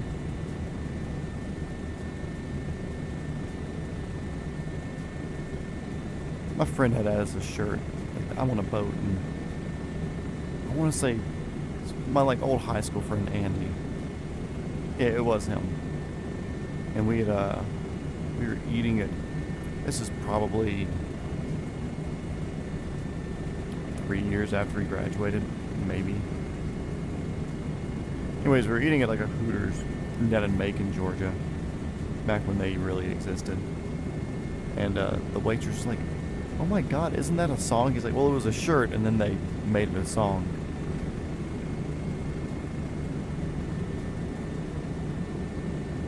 And she's like, "What, really?" And no, you idiot, it's a song. They made a shirt about the song.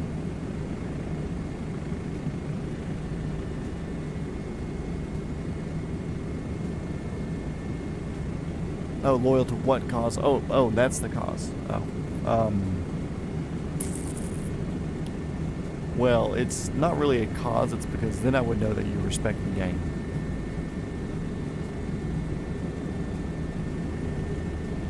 And also, Southeast Aviation, something else I've done now, I have cracked the door into the gaming zone, aka my room, and left a kettlebell next to it so it doesn't swing open, so I can still run AC, keep it cool in here, because the computer does heat up the room pretty quick, and I'm wearing a flight suit, which is not cool.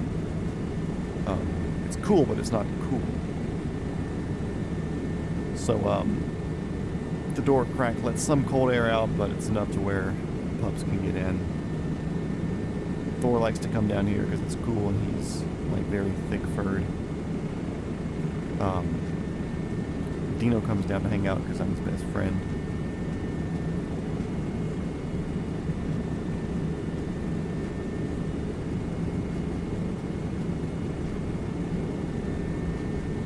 Yeah, surprised to see a boat that we can land on.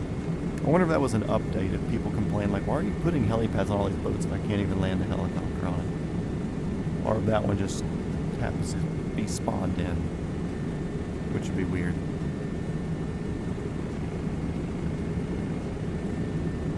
Let's see, we're pulling like 80% torque. We can add some a little more from it.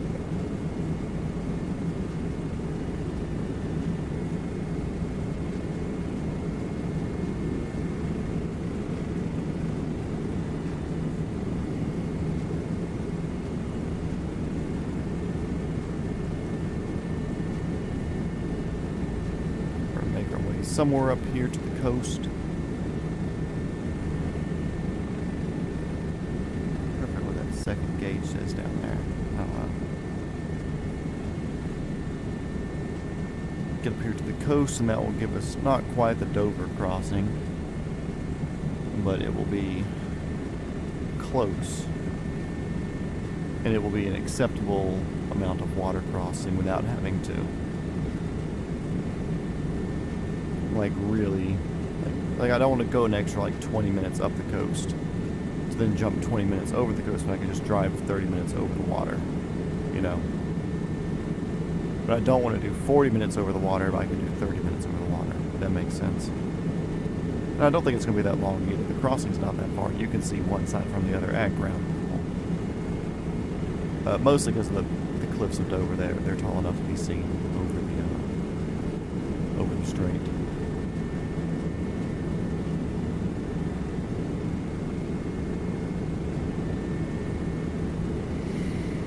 Well, that may be buggy, but I can use this.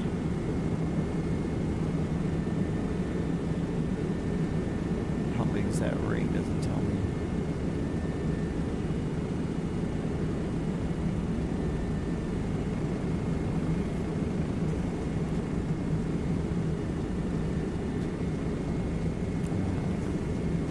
$15-mile ring there.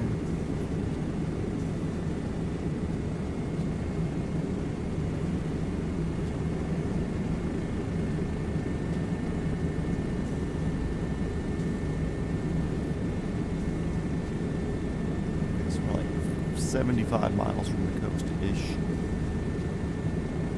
Somewhere I'll favor left side of the line because we will have some airports up here. That would be appreciated to hit. I think we'll have enough fuel to make it over the sound, the strait, but I'd rather tip top off a little bit.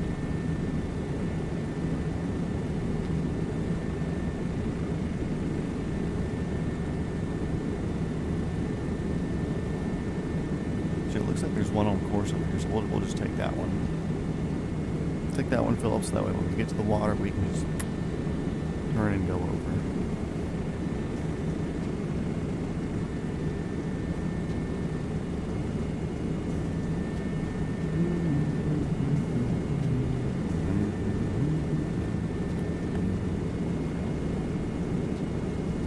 Let's see what else is happening. So we did the Mediterranean crossing, wasn't that bad. Made it in Greece. From Greece, jumped over to Italy. Or we went all the way up the coast of Greece. Did we jump Italy that night? I don't remember. Italy though, super cool. A lot of like little village towns like on the mountainsides overlooking like crazy valleys and stuff.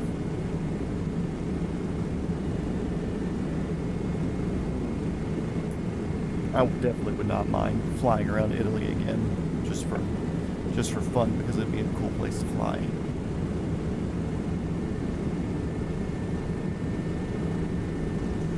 The VIP thing last night or night before last, I did a 5 or 6 helicopters worth of rating every helicopter that I've downloaded in the game, and that came with the game. Kind of wanted that to be like a 1-part series, but then I hop in it and I fly and I start testing out things to see what I think about it, and it ends up being more than I was expecting it to be. So 2.5 hours, 30 minutes per helicopter that I was testing, which at least I'm thorough, you know.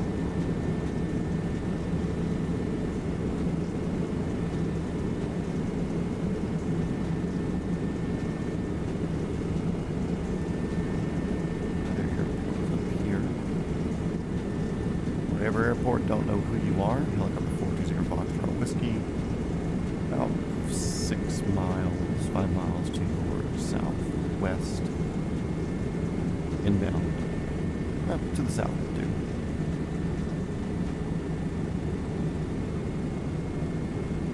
I'm looking for less. I'm trying to get you to drink.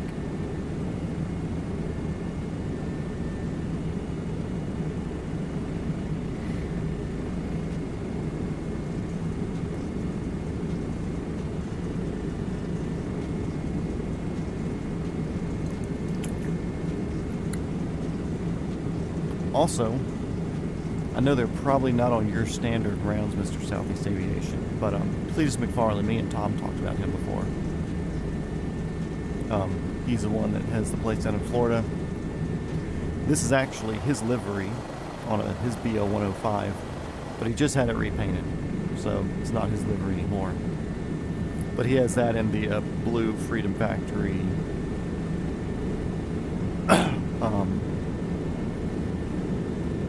MD500E.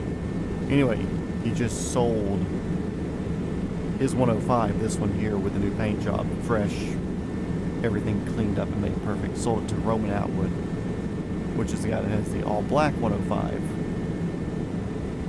Another YouTuber guy. Love Roman. I've watched him like 15 years ago. He used to have like really funny prank channel, doing real pranks, not faking any of it like people do now. Then it turned into family vlogging, and he got like 15 million subs family vlogging. Made all of his money. He could not work the rest of his life and be good.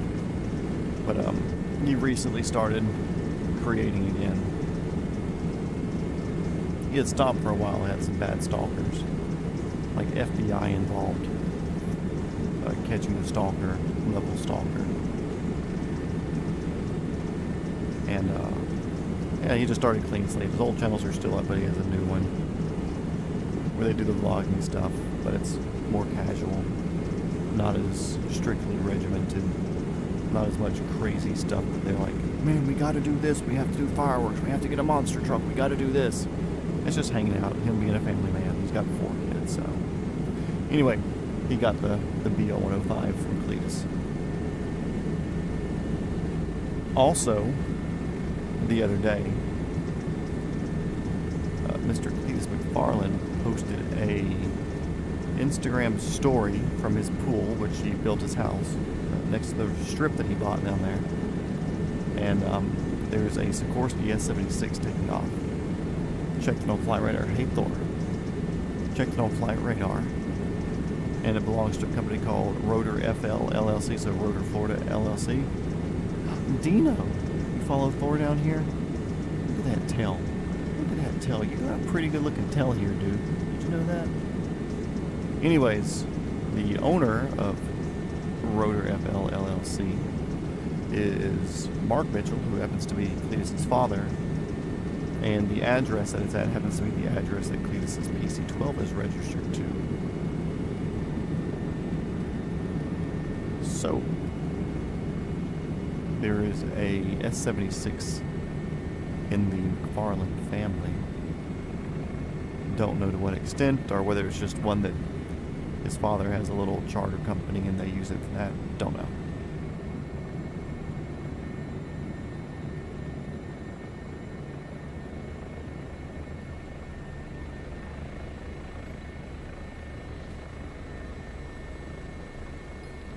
Look, I'm not trying to flirt with either of you two, but like, my approaches have been crisp. That swing into the boat and that one there, just like casually over the active runway. Casually swinging down, catching the headwind here. Like, come on.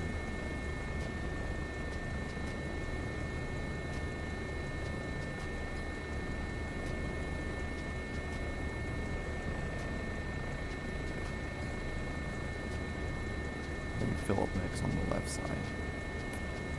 Boop. Oh. Fuel. Get rid of the tablet, put it back down there.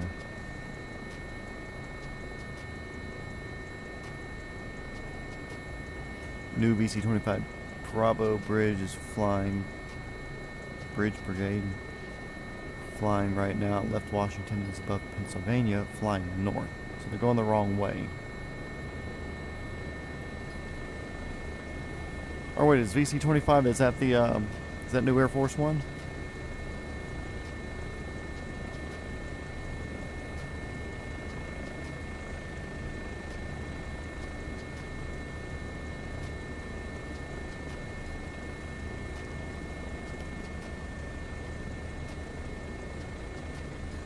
Don't play coy, I know what I'm doing. Ladies just love a good approach. What can we say?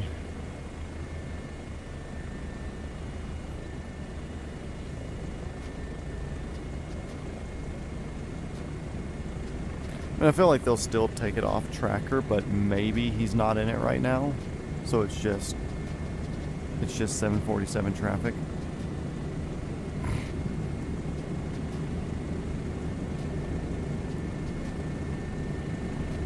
Because this is one that was gifted by the Saudis, right? And they had to tear that thing down completely. It's like, yeah, it was VIP with like some defense stuff, but none of it was up to our spec. And then also, it's like, cool, they don't know what's hidden in there. So I'm sure every nut and bolt had to come off of that thing.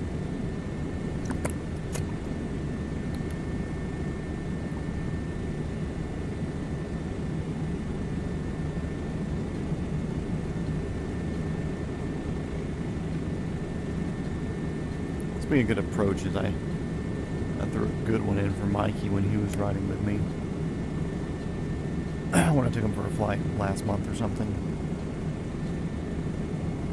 Coming in, we were on downwind. It's a right downwind, so the runway's kind of over there to the right. And there's nobody else in traffic. I'm like, why am I making a full pattern? Speedway traffic helicopter 74606. Short, right base final, runway 24. And then did a pretty, not pretty steep, pretty sharp, but like a mildly aggressive swing down into it. And it was great. Put it right on the runway where I wanted it to be. It's clean.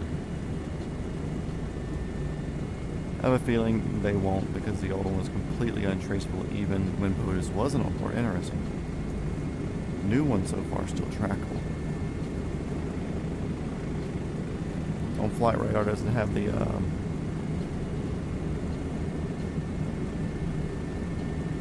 know, say the paint scheme showing on it.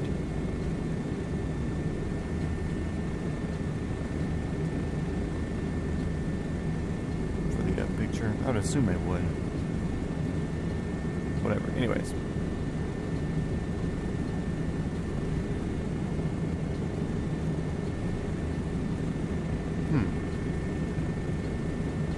That's weird.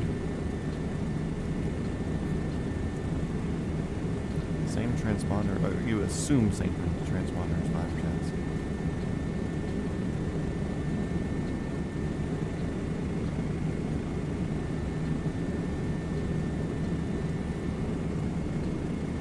It does have the new paint in the pictures. Nice. Oh, a lot of bird killers up here. Gotta look out.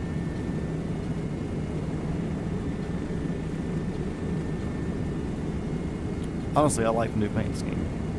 Never really cared for the blue and white standard Air Force One paint scheme. I do like it on the 757, whatever the military did, the E2C, whatever the Air Force 2 is. I enjoyed it. I think it looks really, really good on that plane. Never really cared for it on Air Force One, but the new Air Force One, I think it looks good.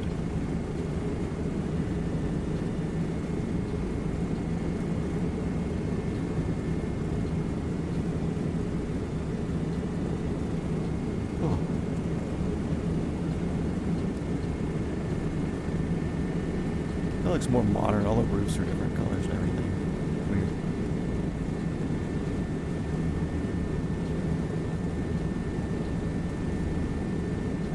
Also, isn't Air Force 2 at Atlanta for some reason right now? Like they're doing maintenance or something?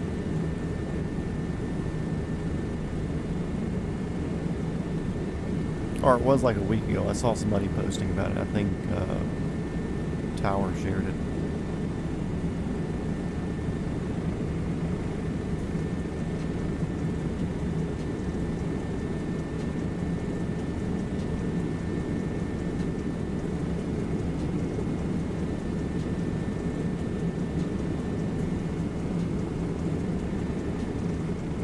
Yeah, it feels outdated. Like I said, I think it looks great on the 757. I think it looks phenomenal.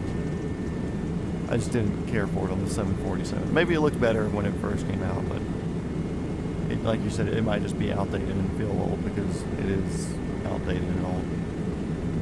But it fits the 757 body really well.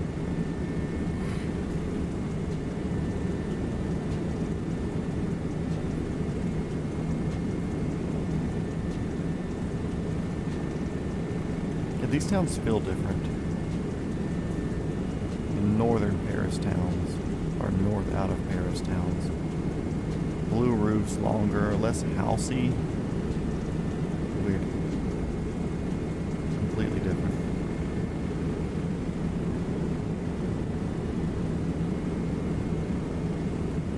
C-32, okay, that's what it was.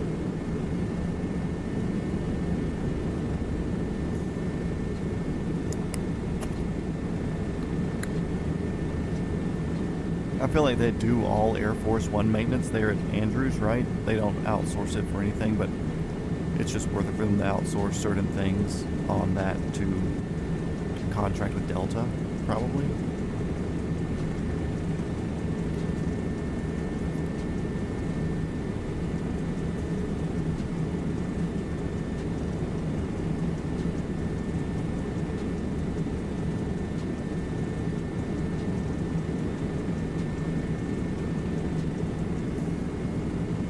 See water on the top left corner of the GPS screen up there on the Garmin.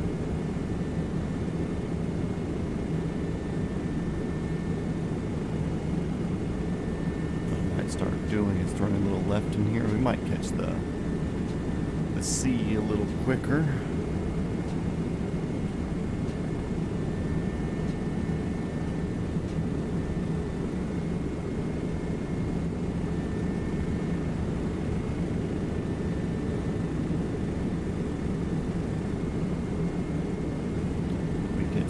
Quicker we can cross, because we're not, I don't want to end over Boeing plant in San Antonio.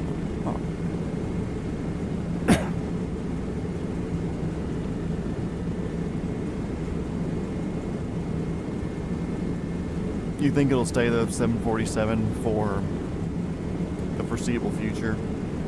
Because obviously Boeing was supposed to build another one, but they were being Boeing. So we got the one from Saudi. And then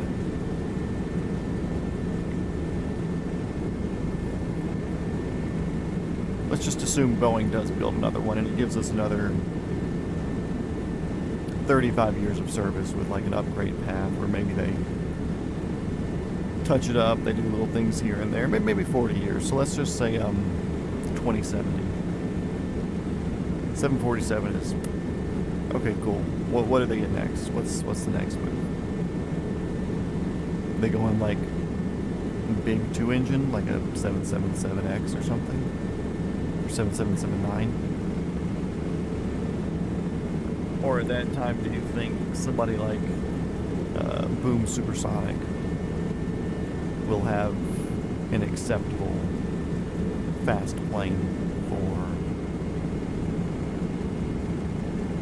U.S. government officials to ride in? Yeah, Boom, yeah. I mean, like, I see that the CEO, he always posts renders, like, anytime the president's like, thanks to the FAA for doing this, it was great, it's the greatest FAA in the entire world. And what's his name, Blake, I think, the owner of Boom, he'll post like a rendering of the Air Force One as a Boom plane.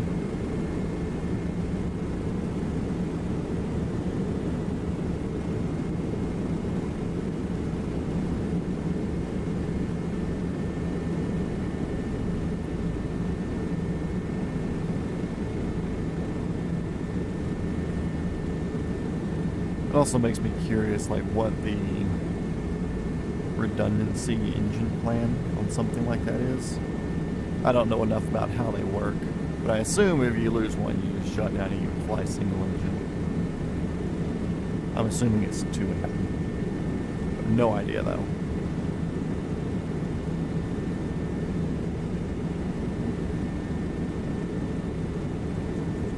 But other than airport size restrictions, I know they don't like using Air Force 2 for the president just because it's less redundancy. Like, okay, cool, it's easier to fly on 3 engines than it is 1 engine. If something happens, guess what? You can still fly on 2 engines instead of no engines. And that's not even looking at reliability, that's looking at, like, an attack of sorts, you know. Can't see the ocean yet, but we are close. Maybe 20 miles off that way. That might be the coast up there.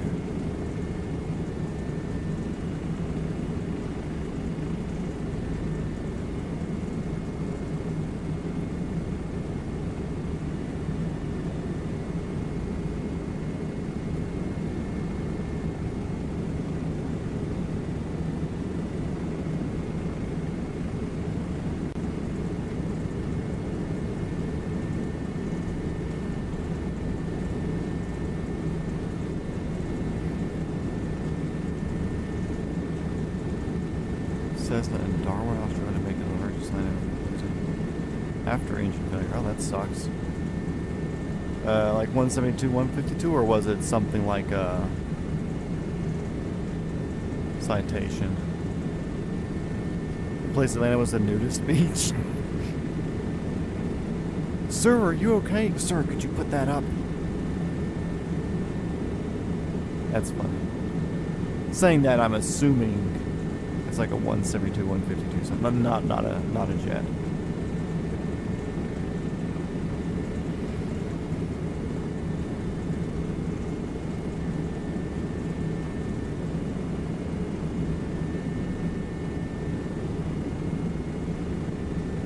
Oh, 206, okay. Dude, did you see the video of the, I think it's a 208, the crash landing up in Alaska? Like leaving Fairbanks going up like Coldfoot or something like that.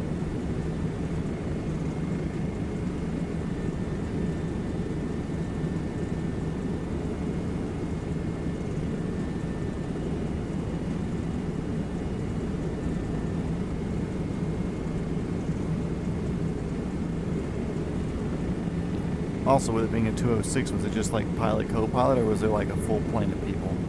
Because that'd be even funnier. Like, hey guys, sorry about that. Anyways, feel free to get off the plane now. Somebody outside will be there to console you.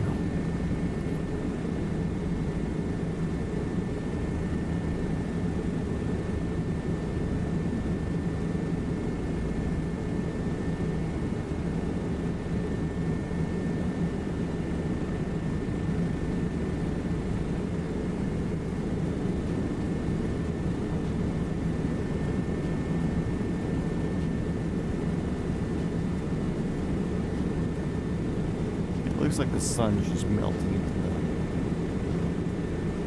the skyline over there, but I'm assuming that's somewhat coast.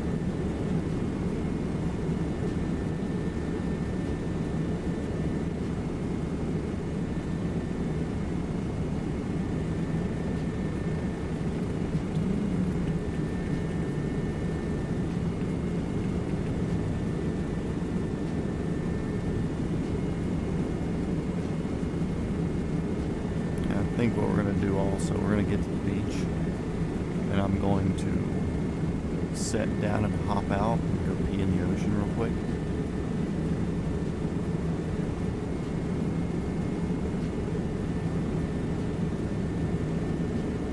I feel like that'd be a smart thing to do, while possible.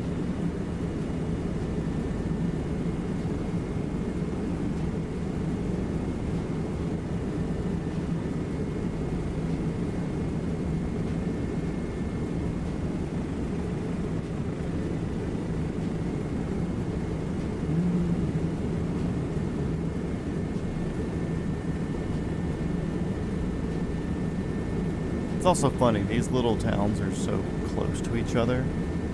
But like somebody from that town, or even this far one that's like way over there, they don't want to drive over to this one for something. It's like, oh man, that's too far.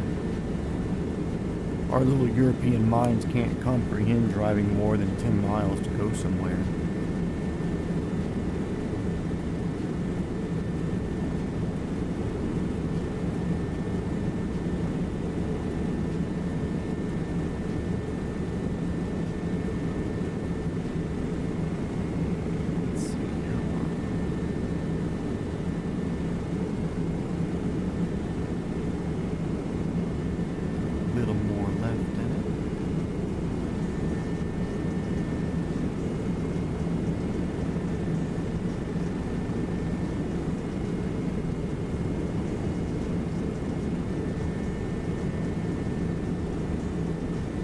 Once we get up here to the water,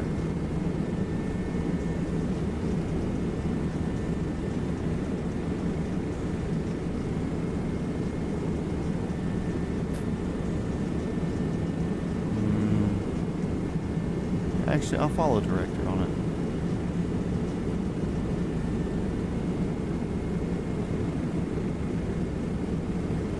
Actually there's airports, so I think we'll use the FPO. We'll use the FBO to use the restroom. Find a little pilot's room and go empty it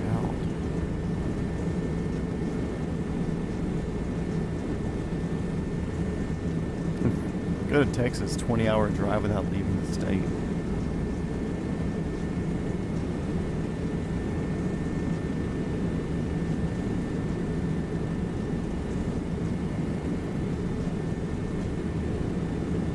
It's like 7 miles from something up here.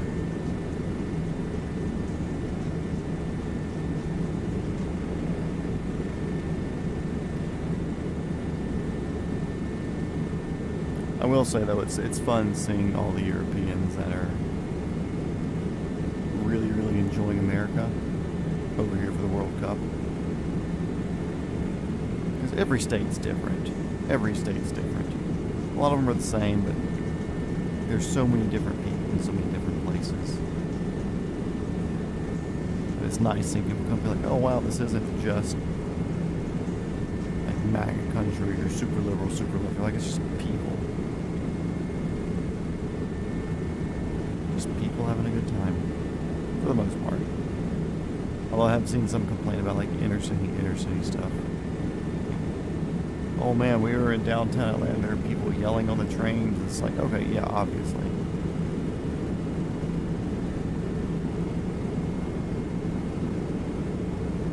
Obviously, the things that make the stereotypes about America actually exist. The stereotypes have to come from somewhere, but they're very isolated.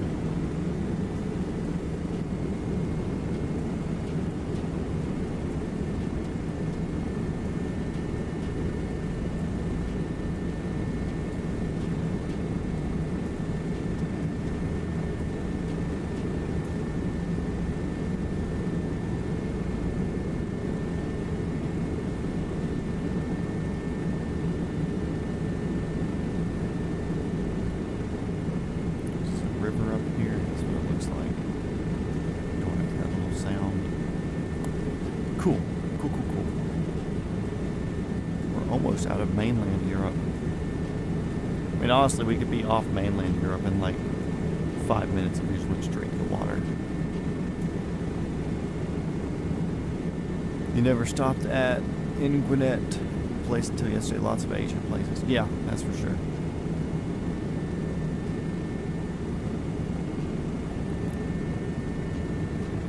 There's definitely a notable concentration of Asian in that area. You go south of PDK, pretty heavily Mexican. So a lot of Hispanic type foods and everything.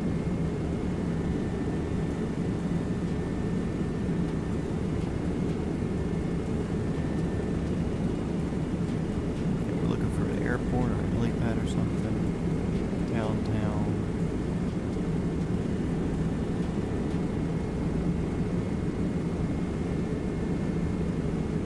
I guess there's an airport past whatever the hospital is up here. Sick. Oh yeah, my one of my friends has a little shop garage up in that area. And he took us out to eat for like as a thanks for helping him with some stuff. It's like every single place up there is wild. Not even a mile, like every 500 feet is one. Well, that's cool. Houses on the little... It's not really a river running through here, but it's definitely like a low area. Not cute little Valeska, but it is neat.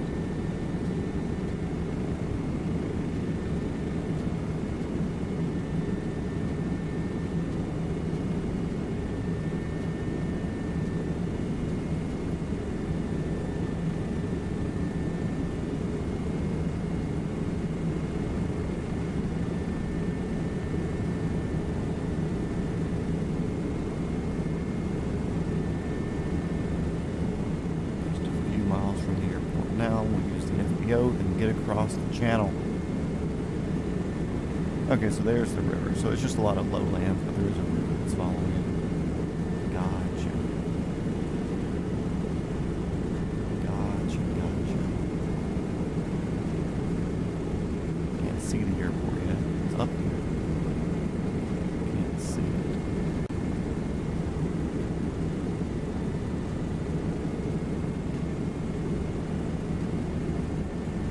Decent sized little town here, but I bet it floods down there. That's a big thing. Why is our town flooding again? You're built on a river. What'd you expect? So I'll be going this way instead of approach. I'm pretty sure I've seen the airport now.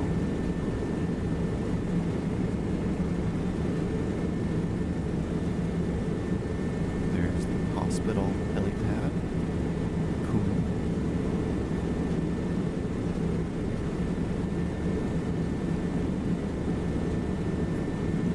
Not a bad town to be, a bigger town. This looks cool.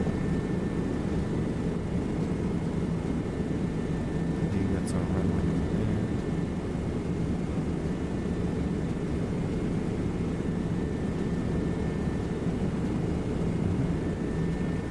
And that be it. You had to make a smoothie to offset the sake. And you do sake bombs. That's what I mean when I say take a drink. Do a sake bomb every time I say cute little city. Which that's not a cute little city, but that is a cool city there. I like that.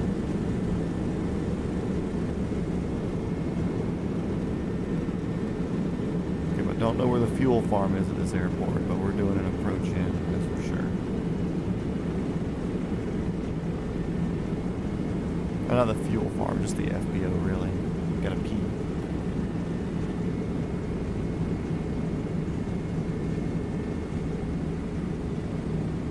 Looks more FBO-ish on that side, doesn't it?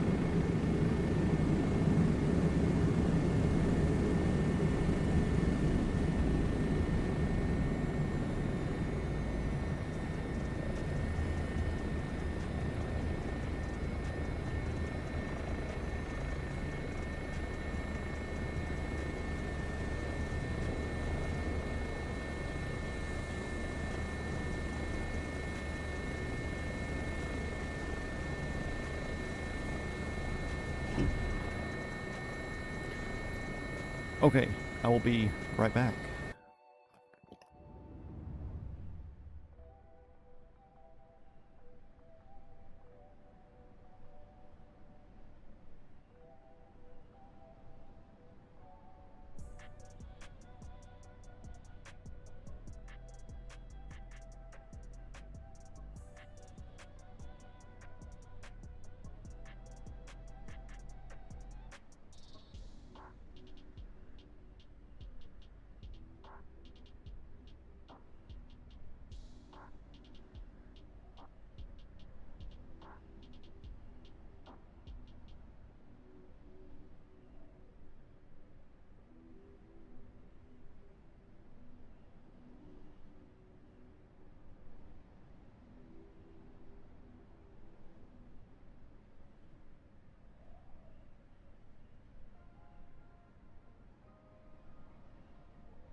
Okay.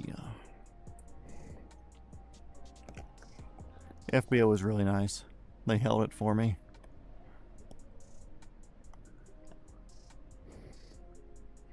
That's down, that's down, that's down. Cool. Resume.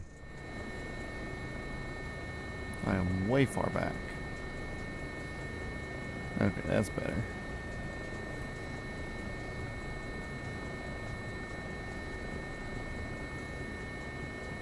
Flight level 1032?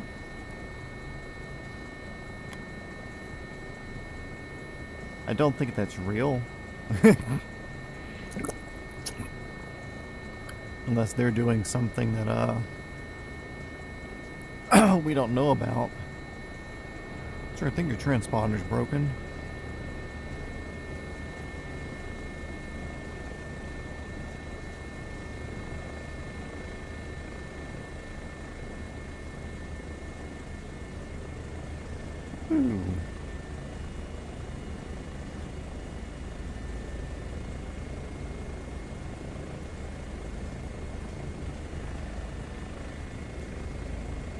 Hey, there's a plane on the runway there. Look at that. Little glider.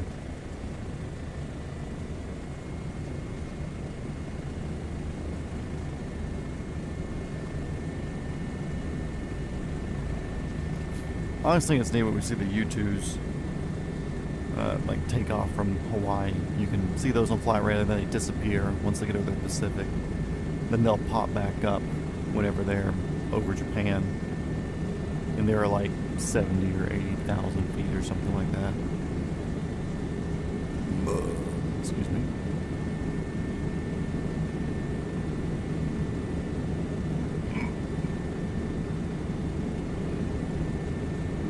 There is a part of the channel, not the part we're crossing. We're going to go a little bit further north. We're going to take an extra 2 minutes or so to get north to a slightly shorter crossing. And then we'll get over there. Be in the UK, we'll get over the Dunsfold Aerodrome. That'll be parking for tonight.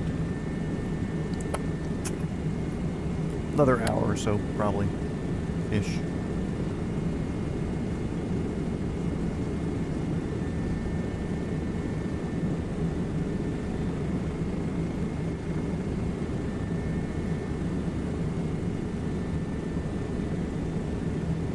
Could a prop plane even get up to that high? Oh wait, are C-130s, are all of them props? Or are there any high bypass turbofan 130s? Because I know like the C1 or the AC-130s have to be slow for the firing systems that they have, but I don't know about cargo and stuff. Don't know. Never looked.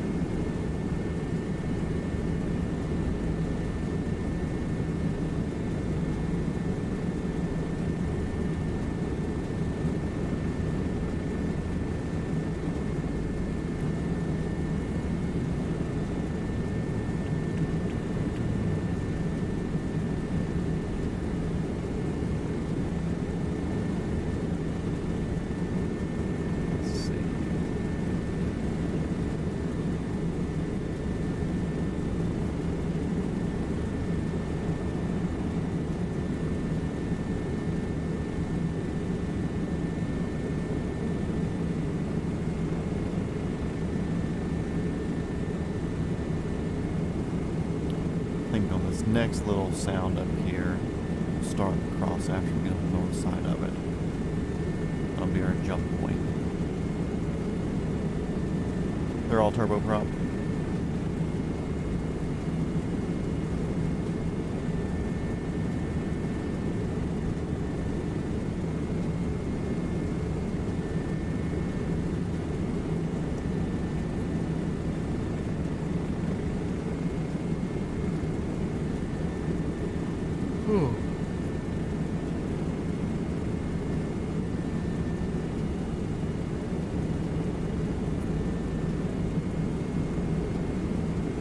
Okay, getting close.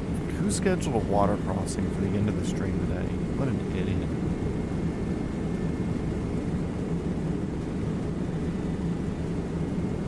Also, tomorrow, the Dolphin, AS365 Dolphin will be out from Talix Hangar.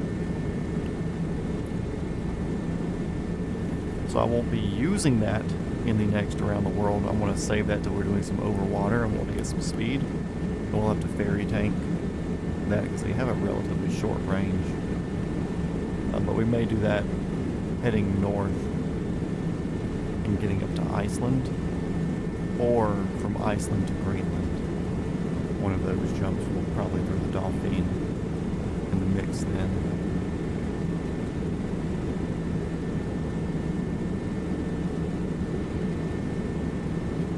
How far out do I have to jump? I've got the jump point way up there. So we'll still jump here, past this one, but we'll kind of do an angle.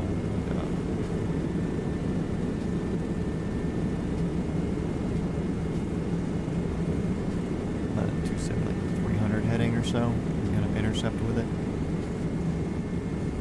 Pythagorean theorem, this bad boy. A square, B square, C square sort of thing.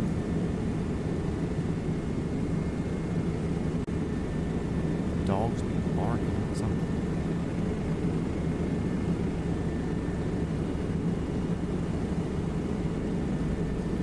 Yeah, Iceland would be cool. I sent you the picture. Oh, he sent me another picture one day. It's like a Ford F250 or 350. With some thickums on it. Older ones, like not old, but like a first Tonka body style, so like early 2000s, late 90s.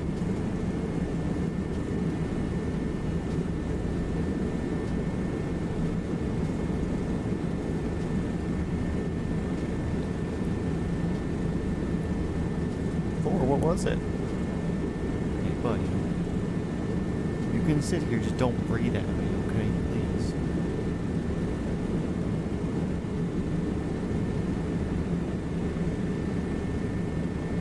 What were y'all barking at? Something scary. Doing big and brave? Good.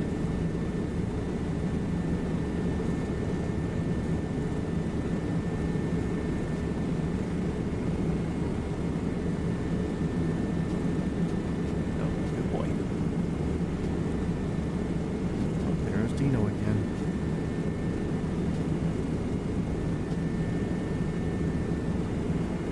Okay, mainland Europe.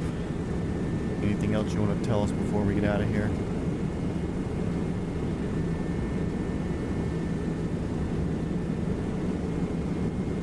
Nope. Okay, cool.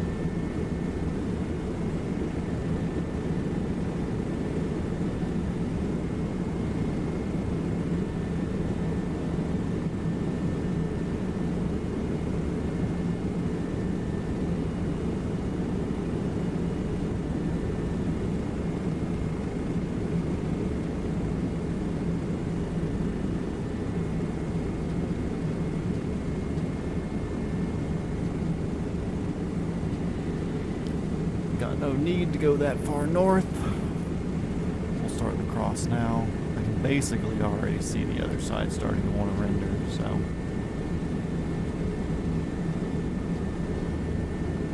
All the seaside houses up here. Look, we're so close to the ocean.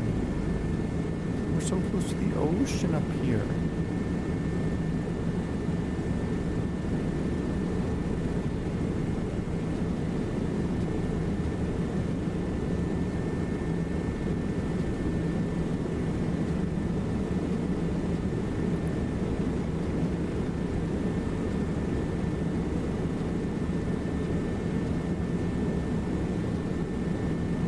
Off to the UK, from one failed state to another. Let's go.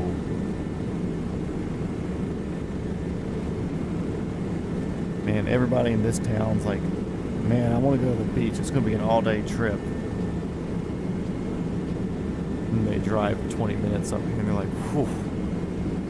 And 20 minutes was horrible. I know it was only 6 miles, but cool.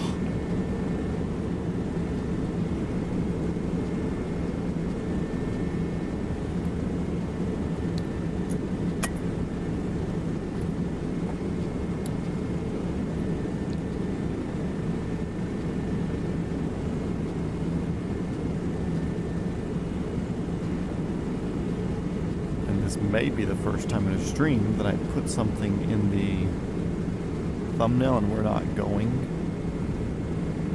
to there or through there. I put the Cliffs of Dover to show like, hey, I want to make it to the UK.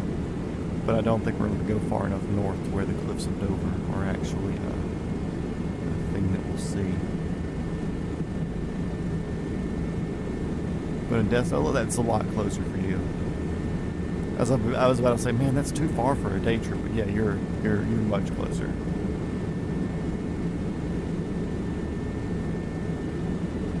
Because it's what, 2 hours ish, me down to your area, and if it's a 5-hour trip to Destin, so yeah, I mean, if you leave at 6 in the morning, you're down there at 8 o'clock is their central time. And you get a full day. You leave at 8 o'clock at night there, and you're back up here at midnight. Yeah, that's day trippable. Little runway with X's on it. Not like it means anything to me. Old war runways.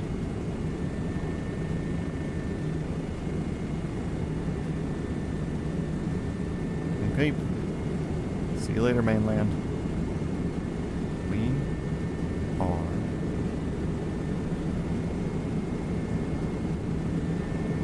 out of here.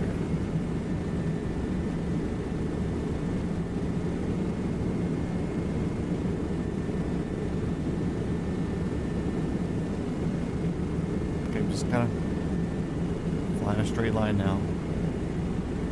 Keep speed, keep altitude-ish.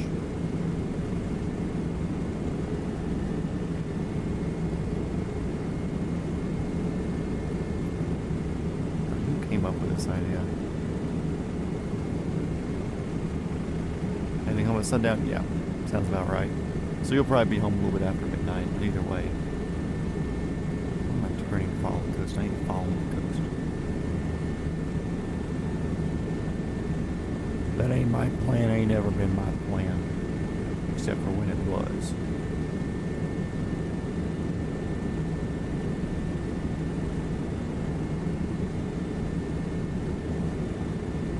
Yeah, I need to get down to Destin or something. I need to spend some time on a beach when it's ballistically hot outside. With salt water. I can go outside when it's hot outside. I don't need to go outside here at my house. I do that a lot anyways.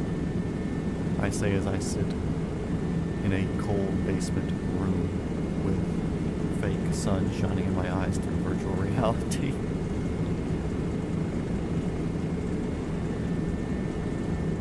But yeah, I need salt water bad this year. I didn't do it last year. I need it bad this year. Makes me wish I had a fixed wing license. Just rent a plane for a weekend. Ew, did I just say that out loud? Cool, I can see land over there for a second. Happy.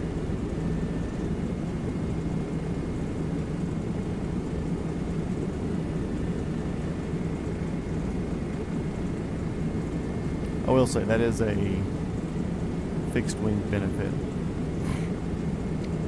Beach vacations become super easy.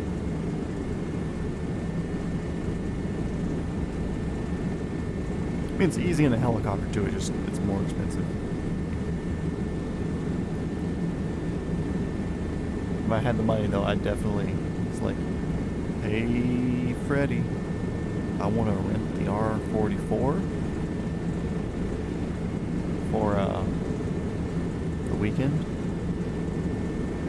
Obviously, I'll put 2 hours of flying time down, 2 hours of flying time back, maybe a little bit while I'm down there. You know, so you're getting, let's just say 6-hour rental minimum. And then if you want to, I can throw extra money at you because I'm renting it all weekend. Take to the beach there. I don't want to go to a beach up in New York. It's not a beach.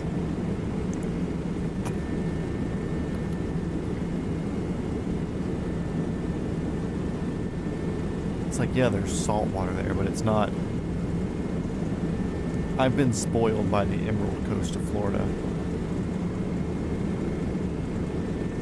So unless it's like crisp white sand beaches with water that you can see like 75 feet down in, I'm not impressed.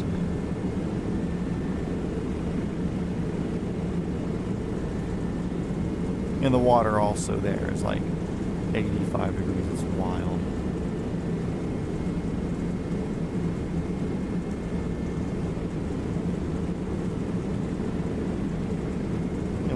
lie slightly right of the sun. That's a good angle point. The sun's still up there a decent bit, so not like we're going to be worried about getting across once it's dark. Let's see, 88% torques, 125 knots, 125 ground, so we're good. We're good. Just about keeping altitude-ish.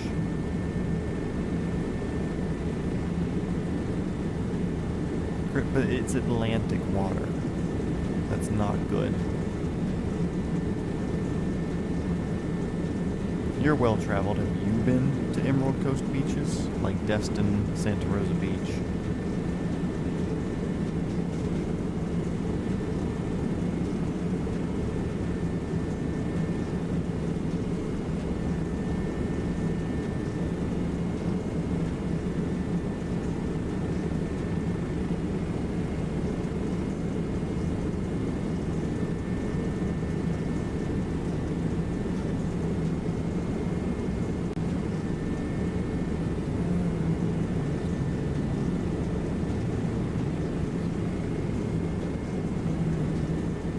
I can definitely tell there's higher elevation over to the right there on the horizon from the Doverish sort of cliffy areas being higher.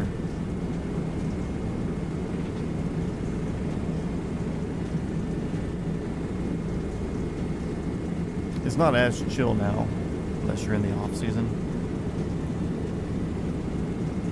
Yeah, that's the sort of water I want to be in right now.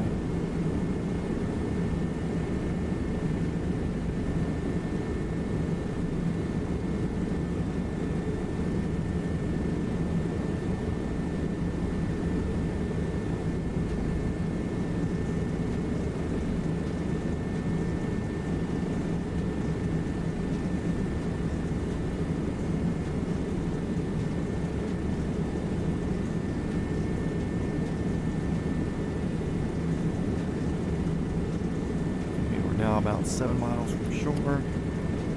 Who knows how many miles left straight. 30 miles ahead is where we're heading. Then we'll have like another hour once we hit coast.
Being a Coast Guard pilot's like. Okay, off we go. Hour away to a rescue. I assume there's also that. I'm not assuming. I know they also have autopilot sort of things, so it's not terrible.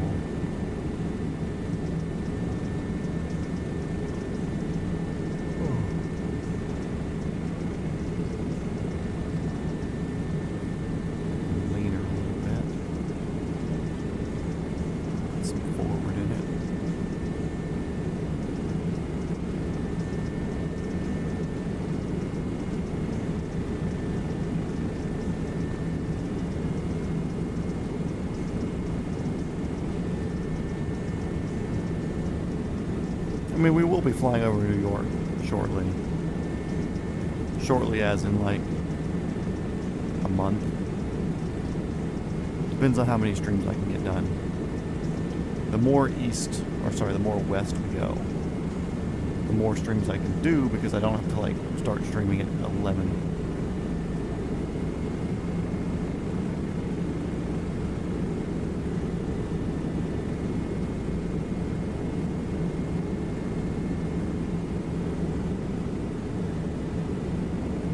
The UK is not terribly far behind. Right now, what is it? 2:30. We got 2 hours of sun left here.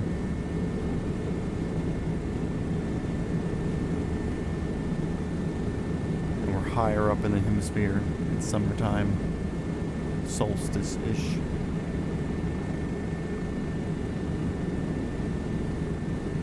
Is that Dino? Hey, friend. Let's go. We're almost in the UK. Then I'm going to go to the Top Gear airport. We're going to fly a lap, okay? Okay, and then me and you are going to go outside and throw balls, and we're going to cook lunch, okay? And it's too hot for car show tonight, so I don't think you can go. Your little feet will catch on fire.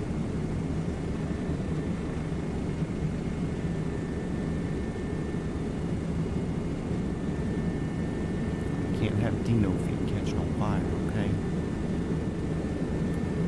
I know Thor's on your couch.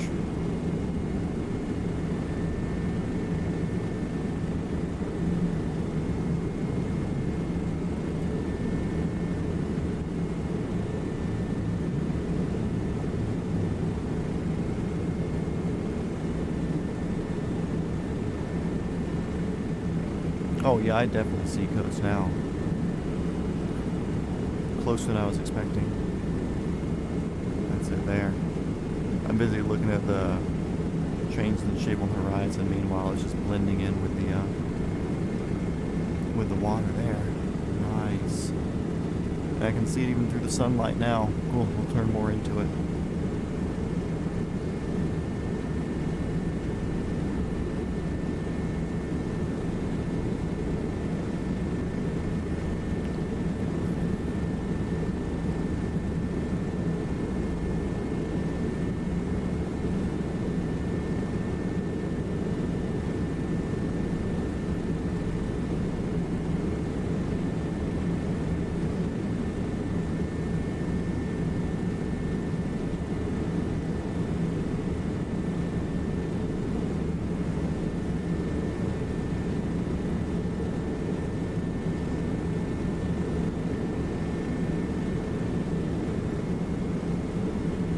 About halfway across now. Still very clearly see frost behind us.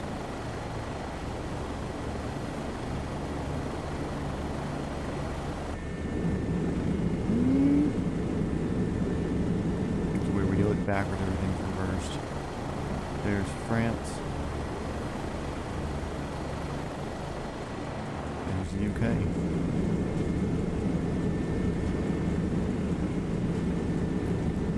Not be zero speed. We'll lean into it. Not that big of a deal.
commercial right next to me now. But also that's who knows what elevation. Boat.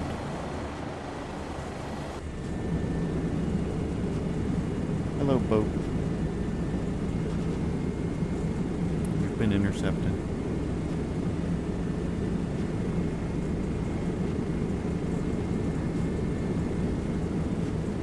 Current track, 7 miles to the coast. We're going to be turning more left, widening our intercept of the previous director. And start heading more west.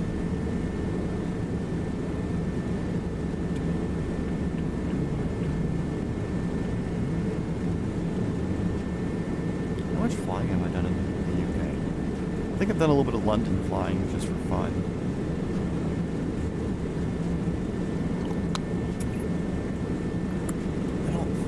I don't think I've explored the UK any other way. Scotland, Ireland, England. I think I've only done like some very mild UK flying. I think that's it. So this will be a lot of new stuff for me.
Dunsville doesn't look like it's that crazy far inland either.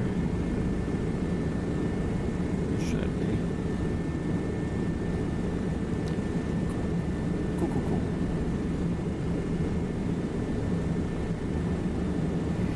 Kill some altitude here while we're at it. 500 feet a minute down, somewhere in there.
Miles, we're averaging over 120, so 25-30 minutes we'll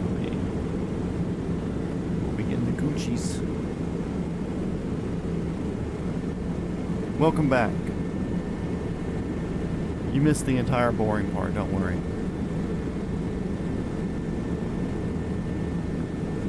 Yes, it is quiet. Valeska's trying to tell me that New York beaches are better than Gulf Coast beaches.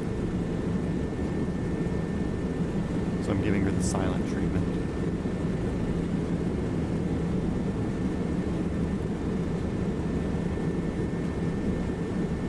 Also, we were over water, not much to talk about. But anyways, this is the UK, everybody. Welcome.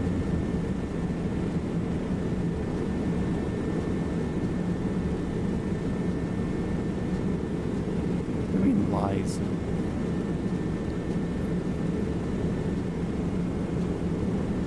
Don't know what you're talking about.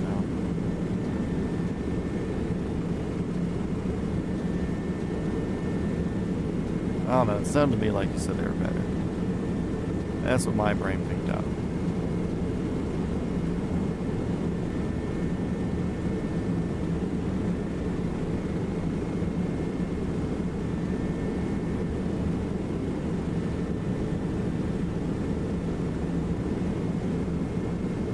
Dude, pizza would be so good right now.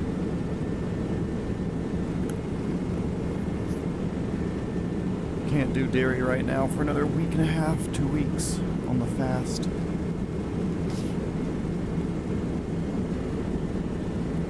Oh, so I heard this question the other day.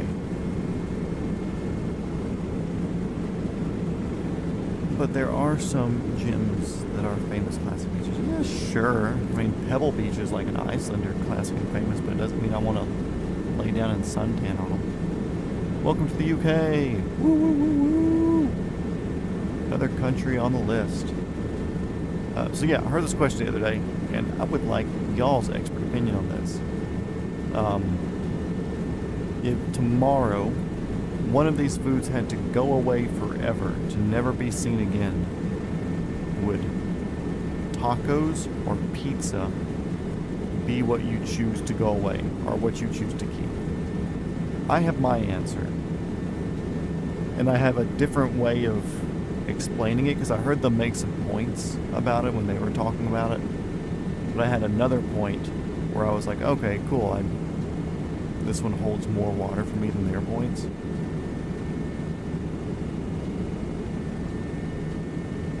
So yeah, if one of them has to disappear tomorrow and you never see it again, nobody sees it again, it's just gone, would you rather pizza or tacos? I mean, I get, well, it's just you. Everybody else gets to enjoy it, whatever. I don't think that matters for the question. But one thing disappears tomorrow and you never get to eat it again. Is it pizza or tacos?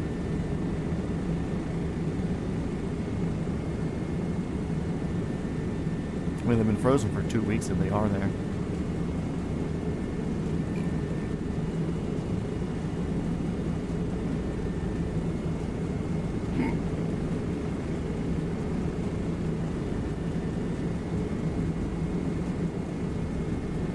Tacos bye-bye because of configuration, ingredients. Yeah, that's Mexican food. Tortilla, a meat, lettuce, cheese, other things.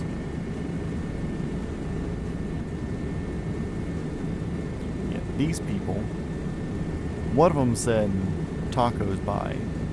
The other guy was like, really? I figured everybody would say pizza bye. And the guy that said tacos bye was like Mexican descent. This is on a podcast I was listening to. And the way the other guys were saying was like, I've been places and people have offered me pizza before, and I've turned down pizza. But I've never turned down... See, the UK villages already feel different. Basically, I've never turned down tacos. If somebody's offered me tacos, I've never turned down tacos. And I was thinking, I was like, yeah, sure. But also, I've never craved tacos.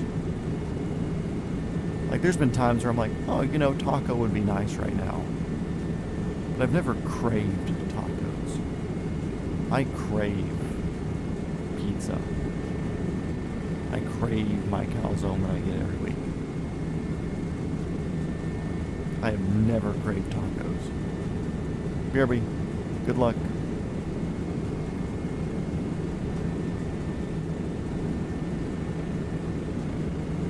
Am I wrong, or does this already feel significantly different in France?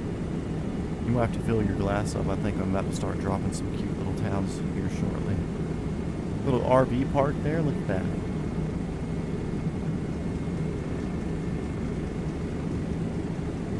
Dude, why are these cool European places getting ruined?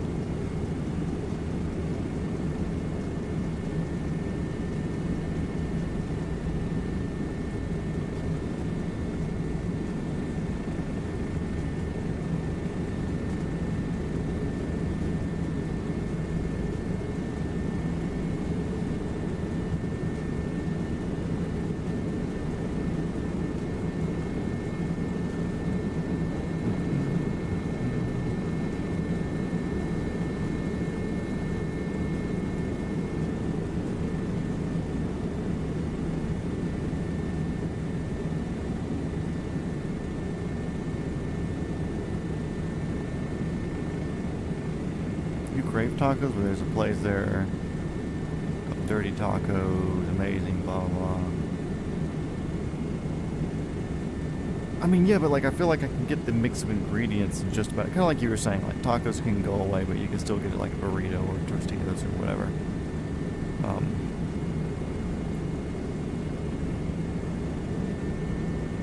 Hang them there bothering me. Yeah, I've never craved tacos though. Like I crave pizza. Like I said, there's been times where it's like, man, tacos would be nice, or like, man, those tacos could hit the spot right now. But like melted gooey mozzarella cheese on some warm fluffy bread, and if it's pizza, you know, we'll consider my calzone irrelevant here. But like with the warm sauce and like thick bread and crust, yeah, God.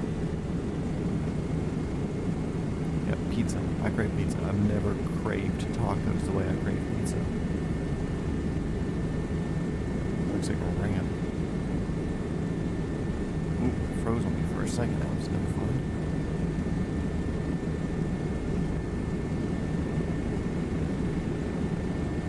Hilltop town.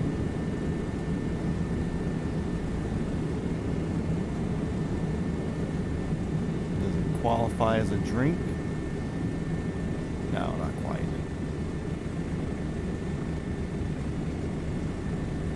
Look at that. That's so beautiful.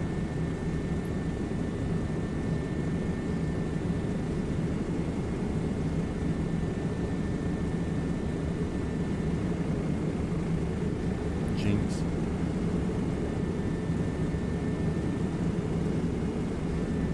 What do you mean jinx?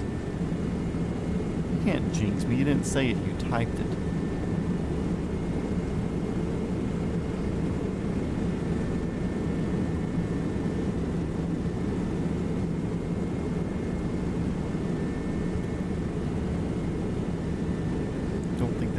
We'll have to get Southeast Aviation. Whoa, what was that? It was not me. It was a change in wind or weather or something. 104. So yeah, we got a headwind now. Maybe it was just like a mechanical turbulence going off the hill or something. I don't know. That threw me.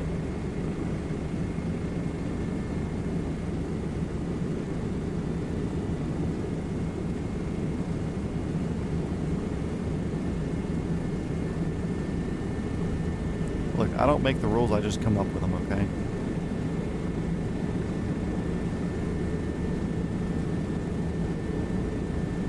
I feel like in these more populated countries, because I noticed it in Europe too, but there's a lot more weather data available.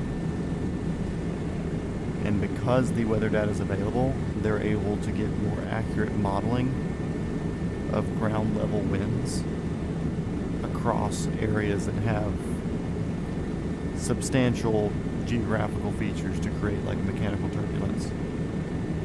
So I feel like since we're in populated areas now, I'm going to catch that more doing the mountain flying. Himalaya is not that big of a deal. Like I didn't really catch a lot of that because I don't think northern India and Nepal has a lot of like ground level surface data for weather. Or are you laughing at the I don't make the rules, I just come up with them? I tell that to the dogs all the time. They're like, hey, I want to go for a ride. I want to go with you to the store. I'm like, sorry, you can't, dude. I don't make the rules. I just come up with them.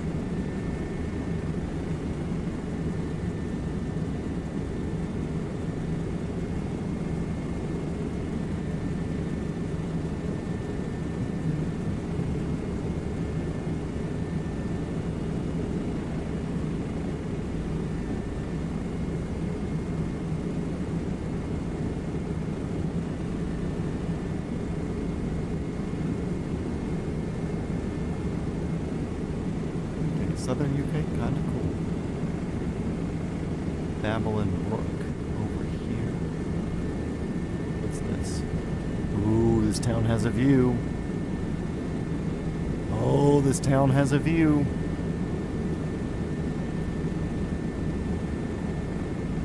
Not really a town. Cool. Not cute. Cool. Thought we had one.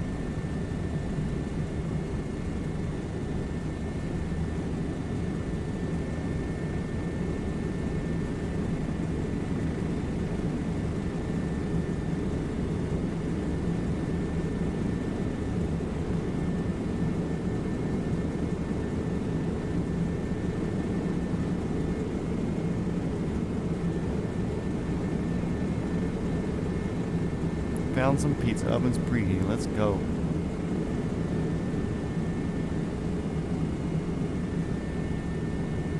This is a nice little mid-sized town up here, isn't it? Not exactly on top of a mountain, but it's up on a hill.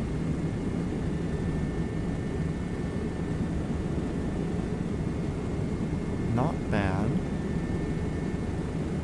I wouldn't mind living adjacent to something like this.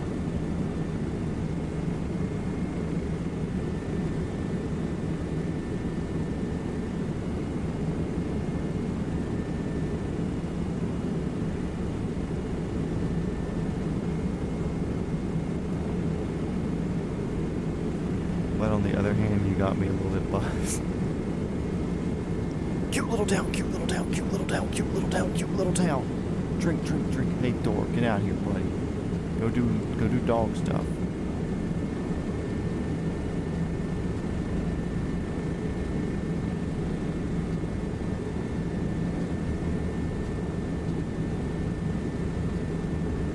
Oh, so now you're laying on your couch after sitting on Dino's and Ellie's couches. Okay. Let's see how it is.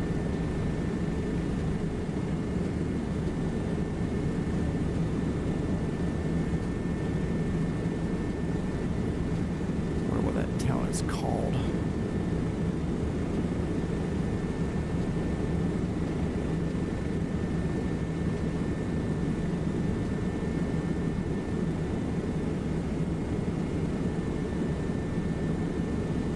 That might be Halsham. I don't know.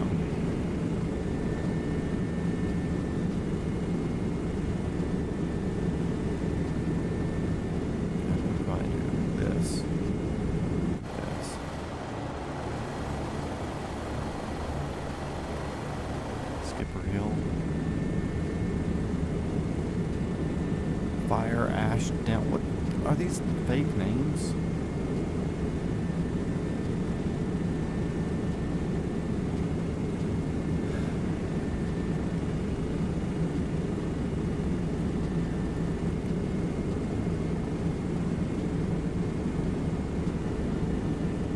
Okay, Southeast Aviation, what's your call?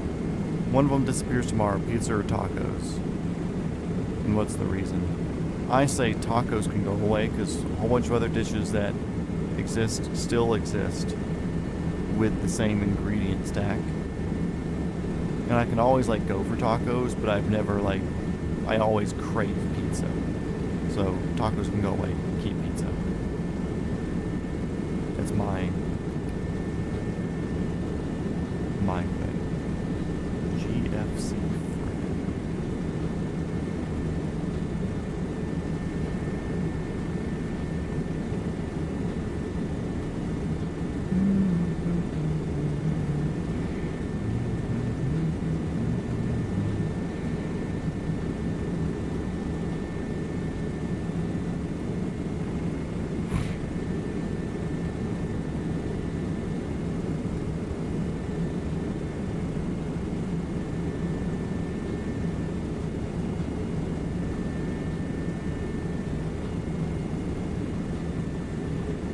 Wish this thing had a trim ball set up or something so I could see how I'm flying.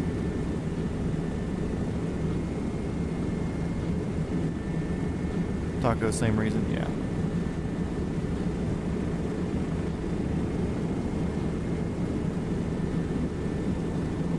Like, sure, do I lose hard shell tacos? Yeah. Whatever. Don't care. Worth it.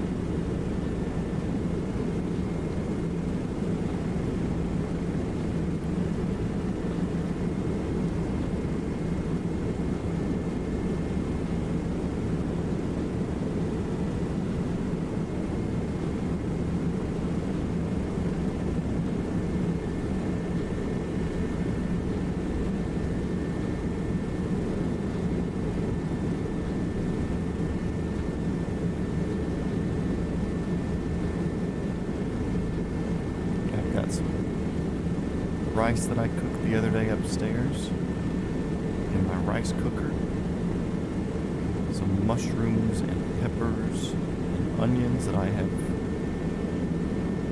pan-fried, seared, cooked in avocado oil. I'll be mixing those two together and adding them to some shrimp and scallops that I will be throwing on the Blackstone. Once those are all mixed together, they will be going together on a garlic pita flatbread sort of thing.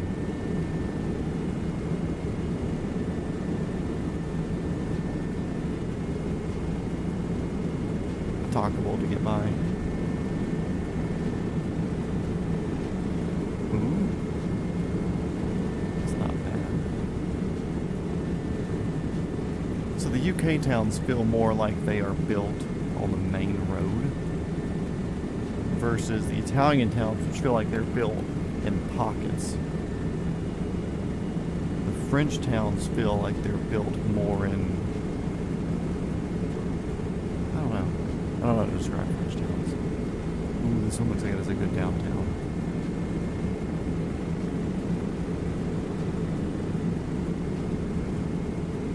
A lot of places to live.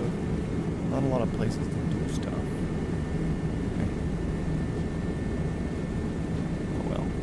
Close. I was about to call it on that one. They're on top of a hill and everything, but I just didn't see any down there. There was all those houses.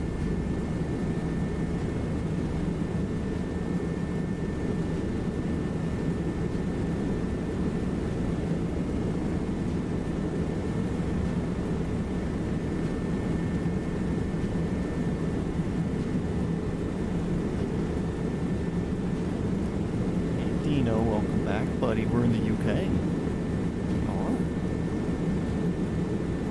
We're 18 miles from Dunsfold Aerodrome, which is where they filmed Top Gear. We are. Pretty crazy, right?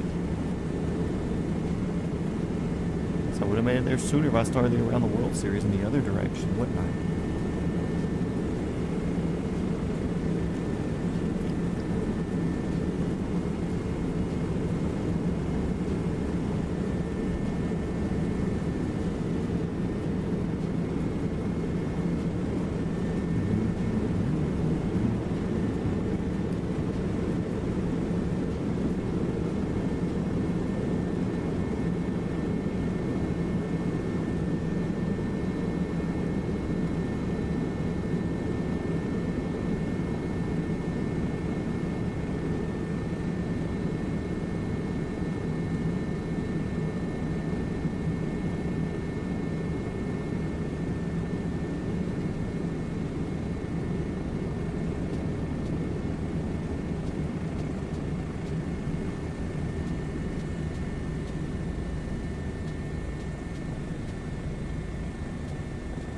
Ooh, did we just pop out into one?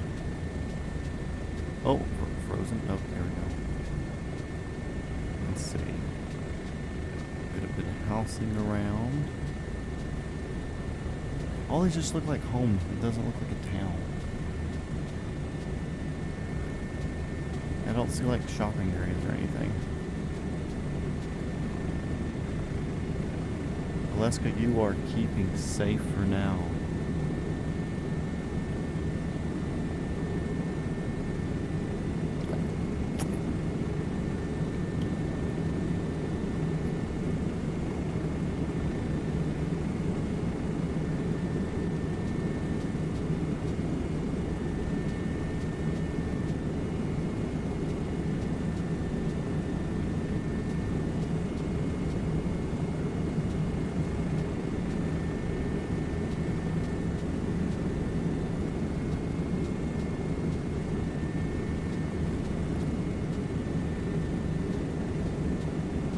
I want to get you at least one more cute little town before the episode's over.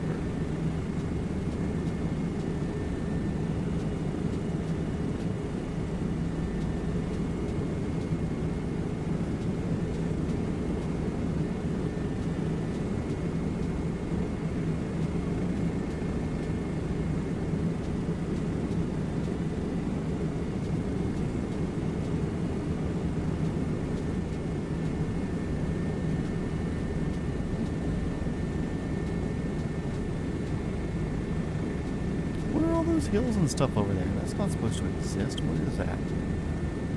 That's cool. I had no idea.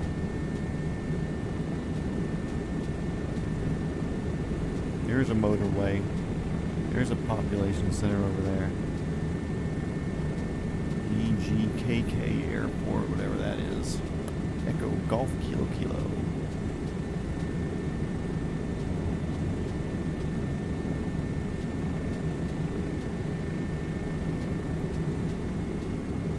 Dunsville traffic helicopter 420 Foxtrot Whiskey, 12 miles to the east inbound, full stop. Dunsville.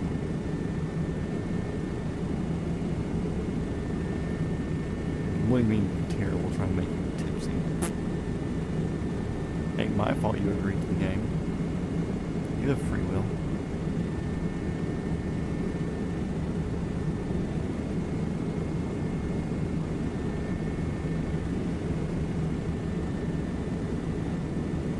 Houses.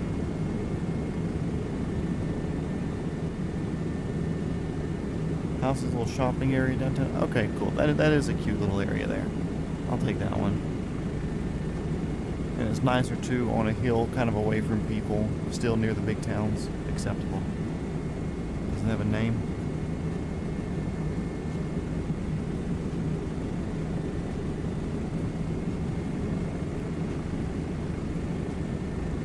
No name. Oh well.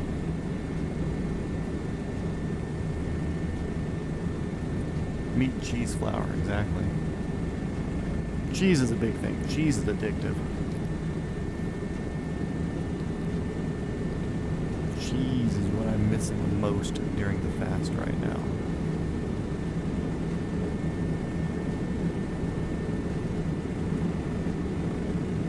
Your fault for trusting my leadership.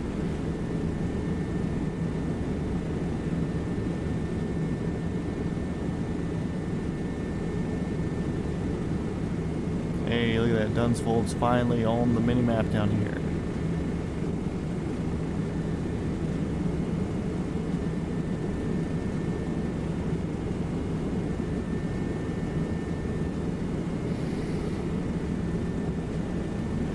Ooh, that's a bit of a population center right there, isn't it? Not quite cute or little.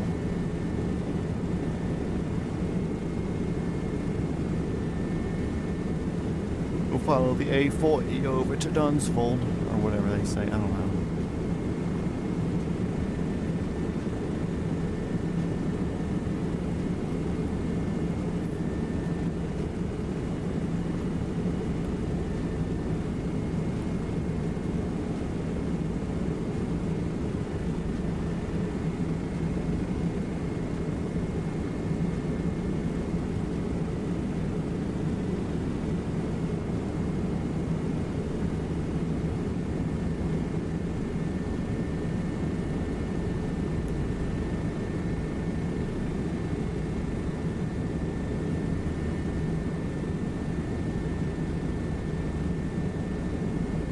Well-maintained tram lines in these fields over here.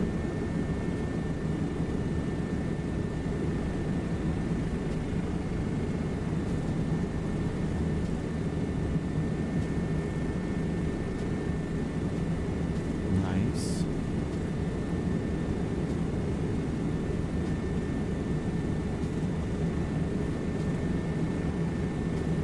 Yeah, I had no idea they were like low-level mountain hill things down here on the south side of England.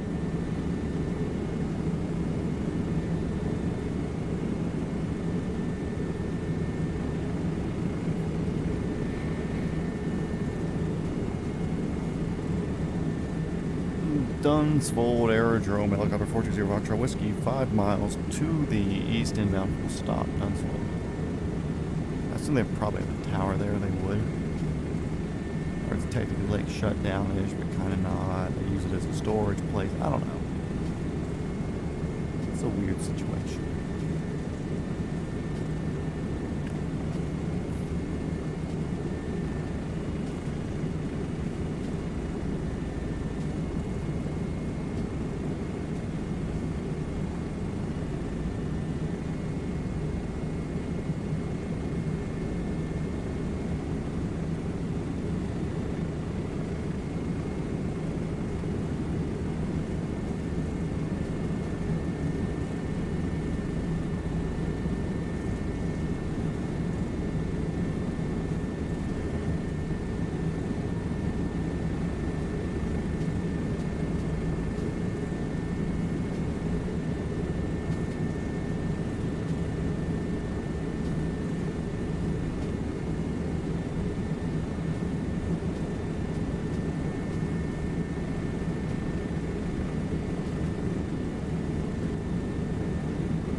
some bigger houses than that right there.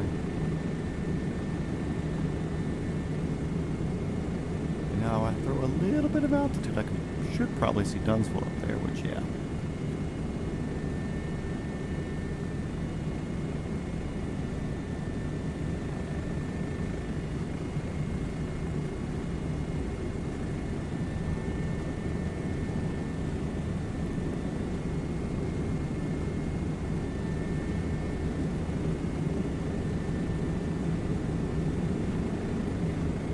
Let's get ready to throw an approach to the start-finish line.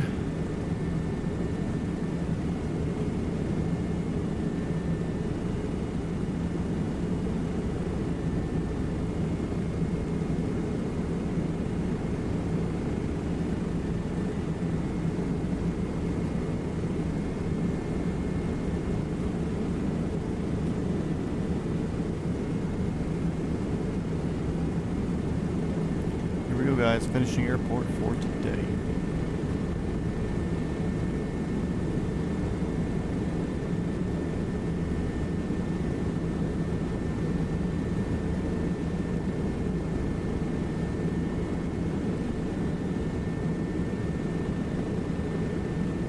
I had no idea that hill was right there next to it. Wow.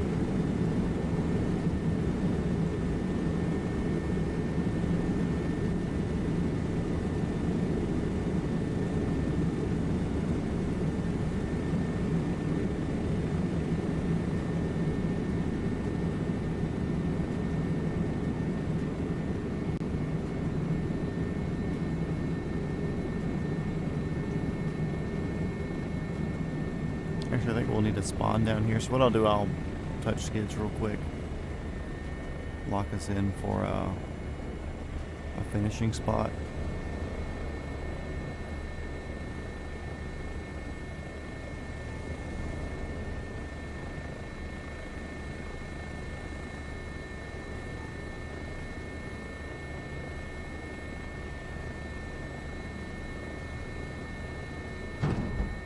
Cool, there we go.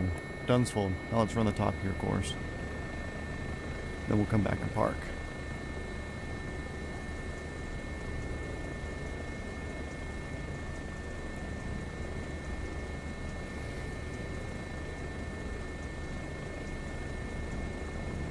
They used to film it in that big building right there, I believe.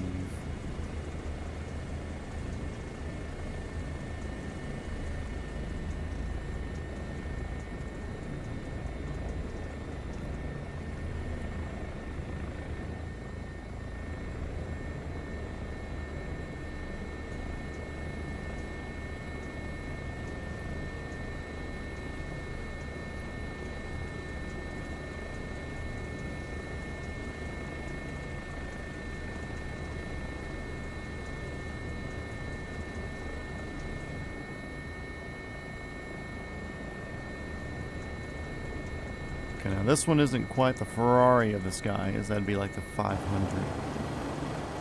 This one here is still very agile, so it'll make the turns and stuff much more fun. Since this is an aerobatic rated helicopter. On the ground in England. Yeah, it was the first time we touched the ground in England too, wasn't it? We never sat down. Actually, while we're here, I want to look at this. Quantum fuel. Main. Okay, cool.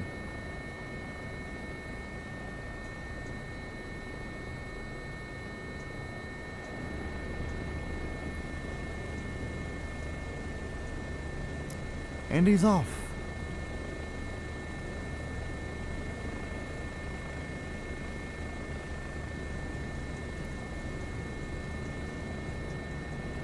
I forget all the names of the corners and everything. Anyways, left turn coming up here.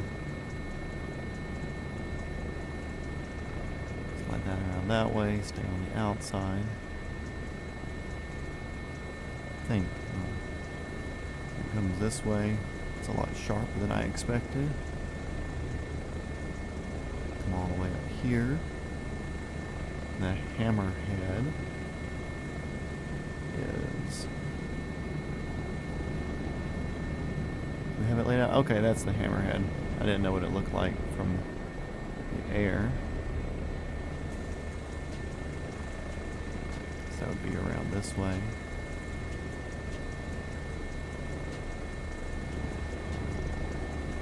Always in some crazy speed going.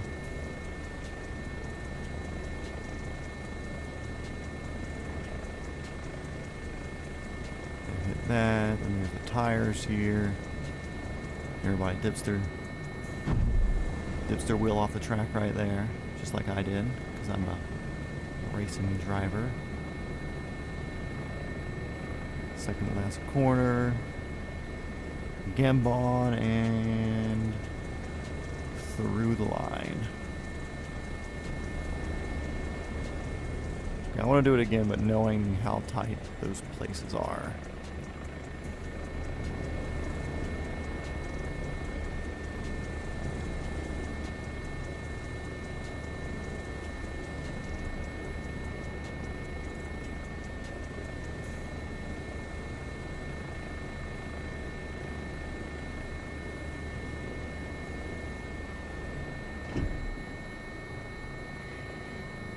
And since we're doing that,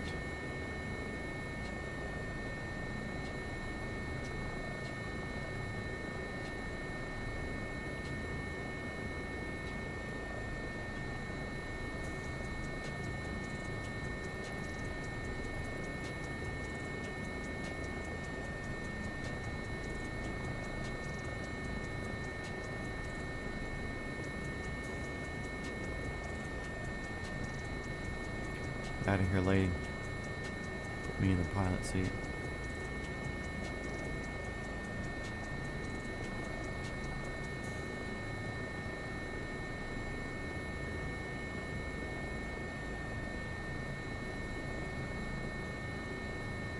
Okay, burning fuel, let's go.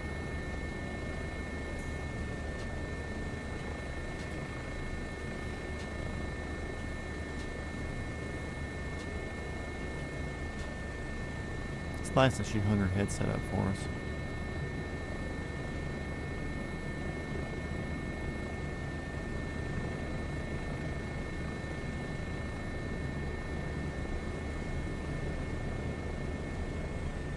What's a car doing there?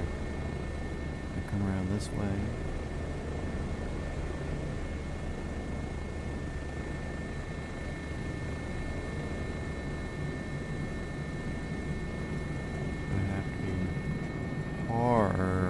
Brakes, hammerhead. So I plug power in again. Dang car. Think you're a top gear driver? Ain't a chance.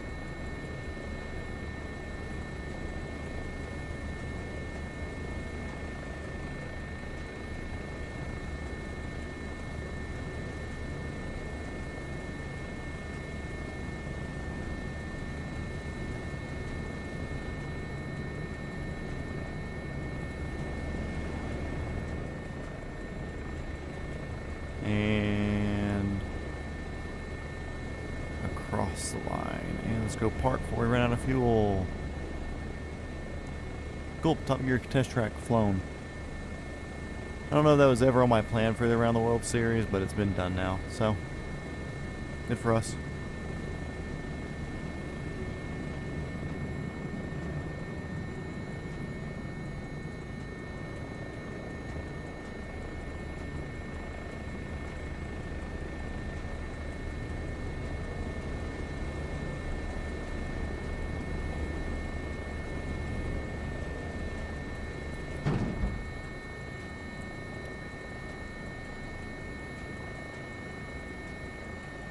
Okay, that's not a thing there. Doop, doop.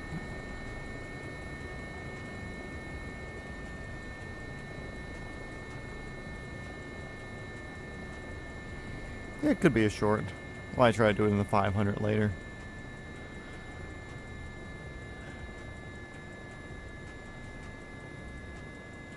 Anti-collision lights off. Pedal lights can go off.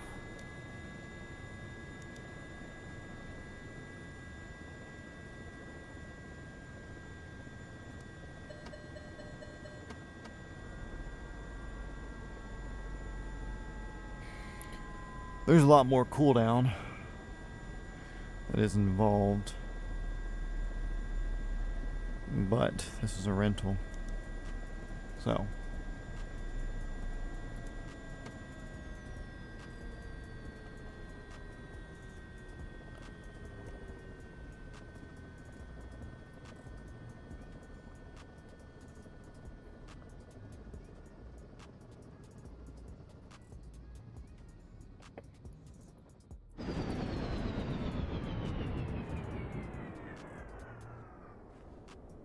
Damn, those brakes were good. Cool. Anyways, there we go. That is episode 72 of Flying a Helicopter Around the World. We are now in Dunsfold Aerodrome, UK, Top Gear test track. Today was the BO-105 for Miltech Simulations. And tomorrow or next stream or whatever we do, we will be heading much more north. In the meantime, I'm hungry, you're hungry, we all gotta go. So we'll hit in flight and lock this in real quick as an official finish.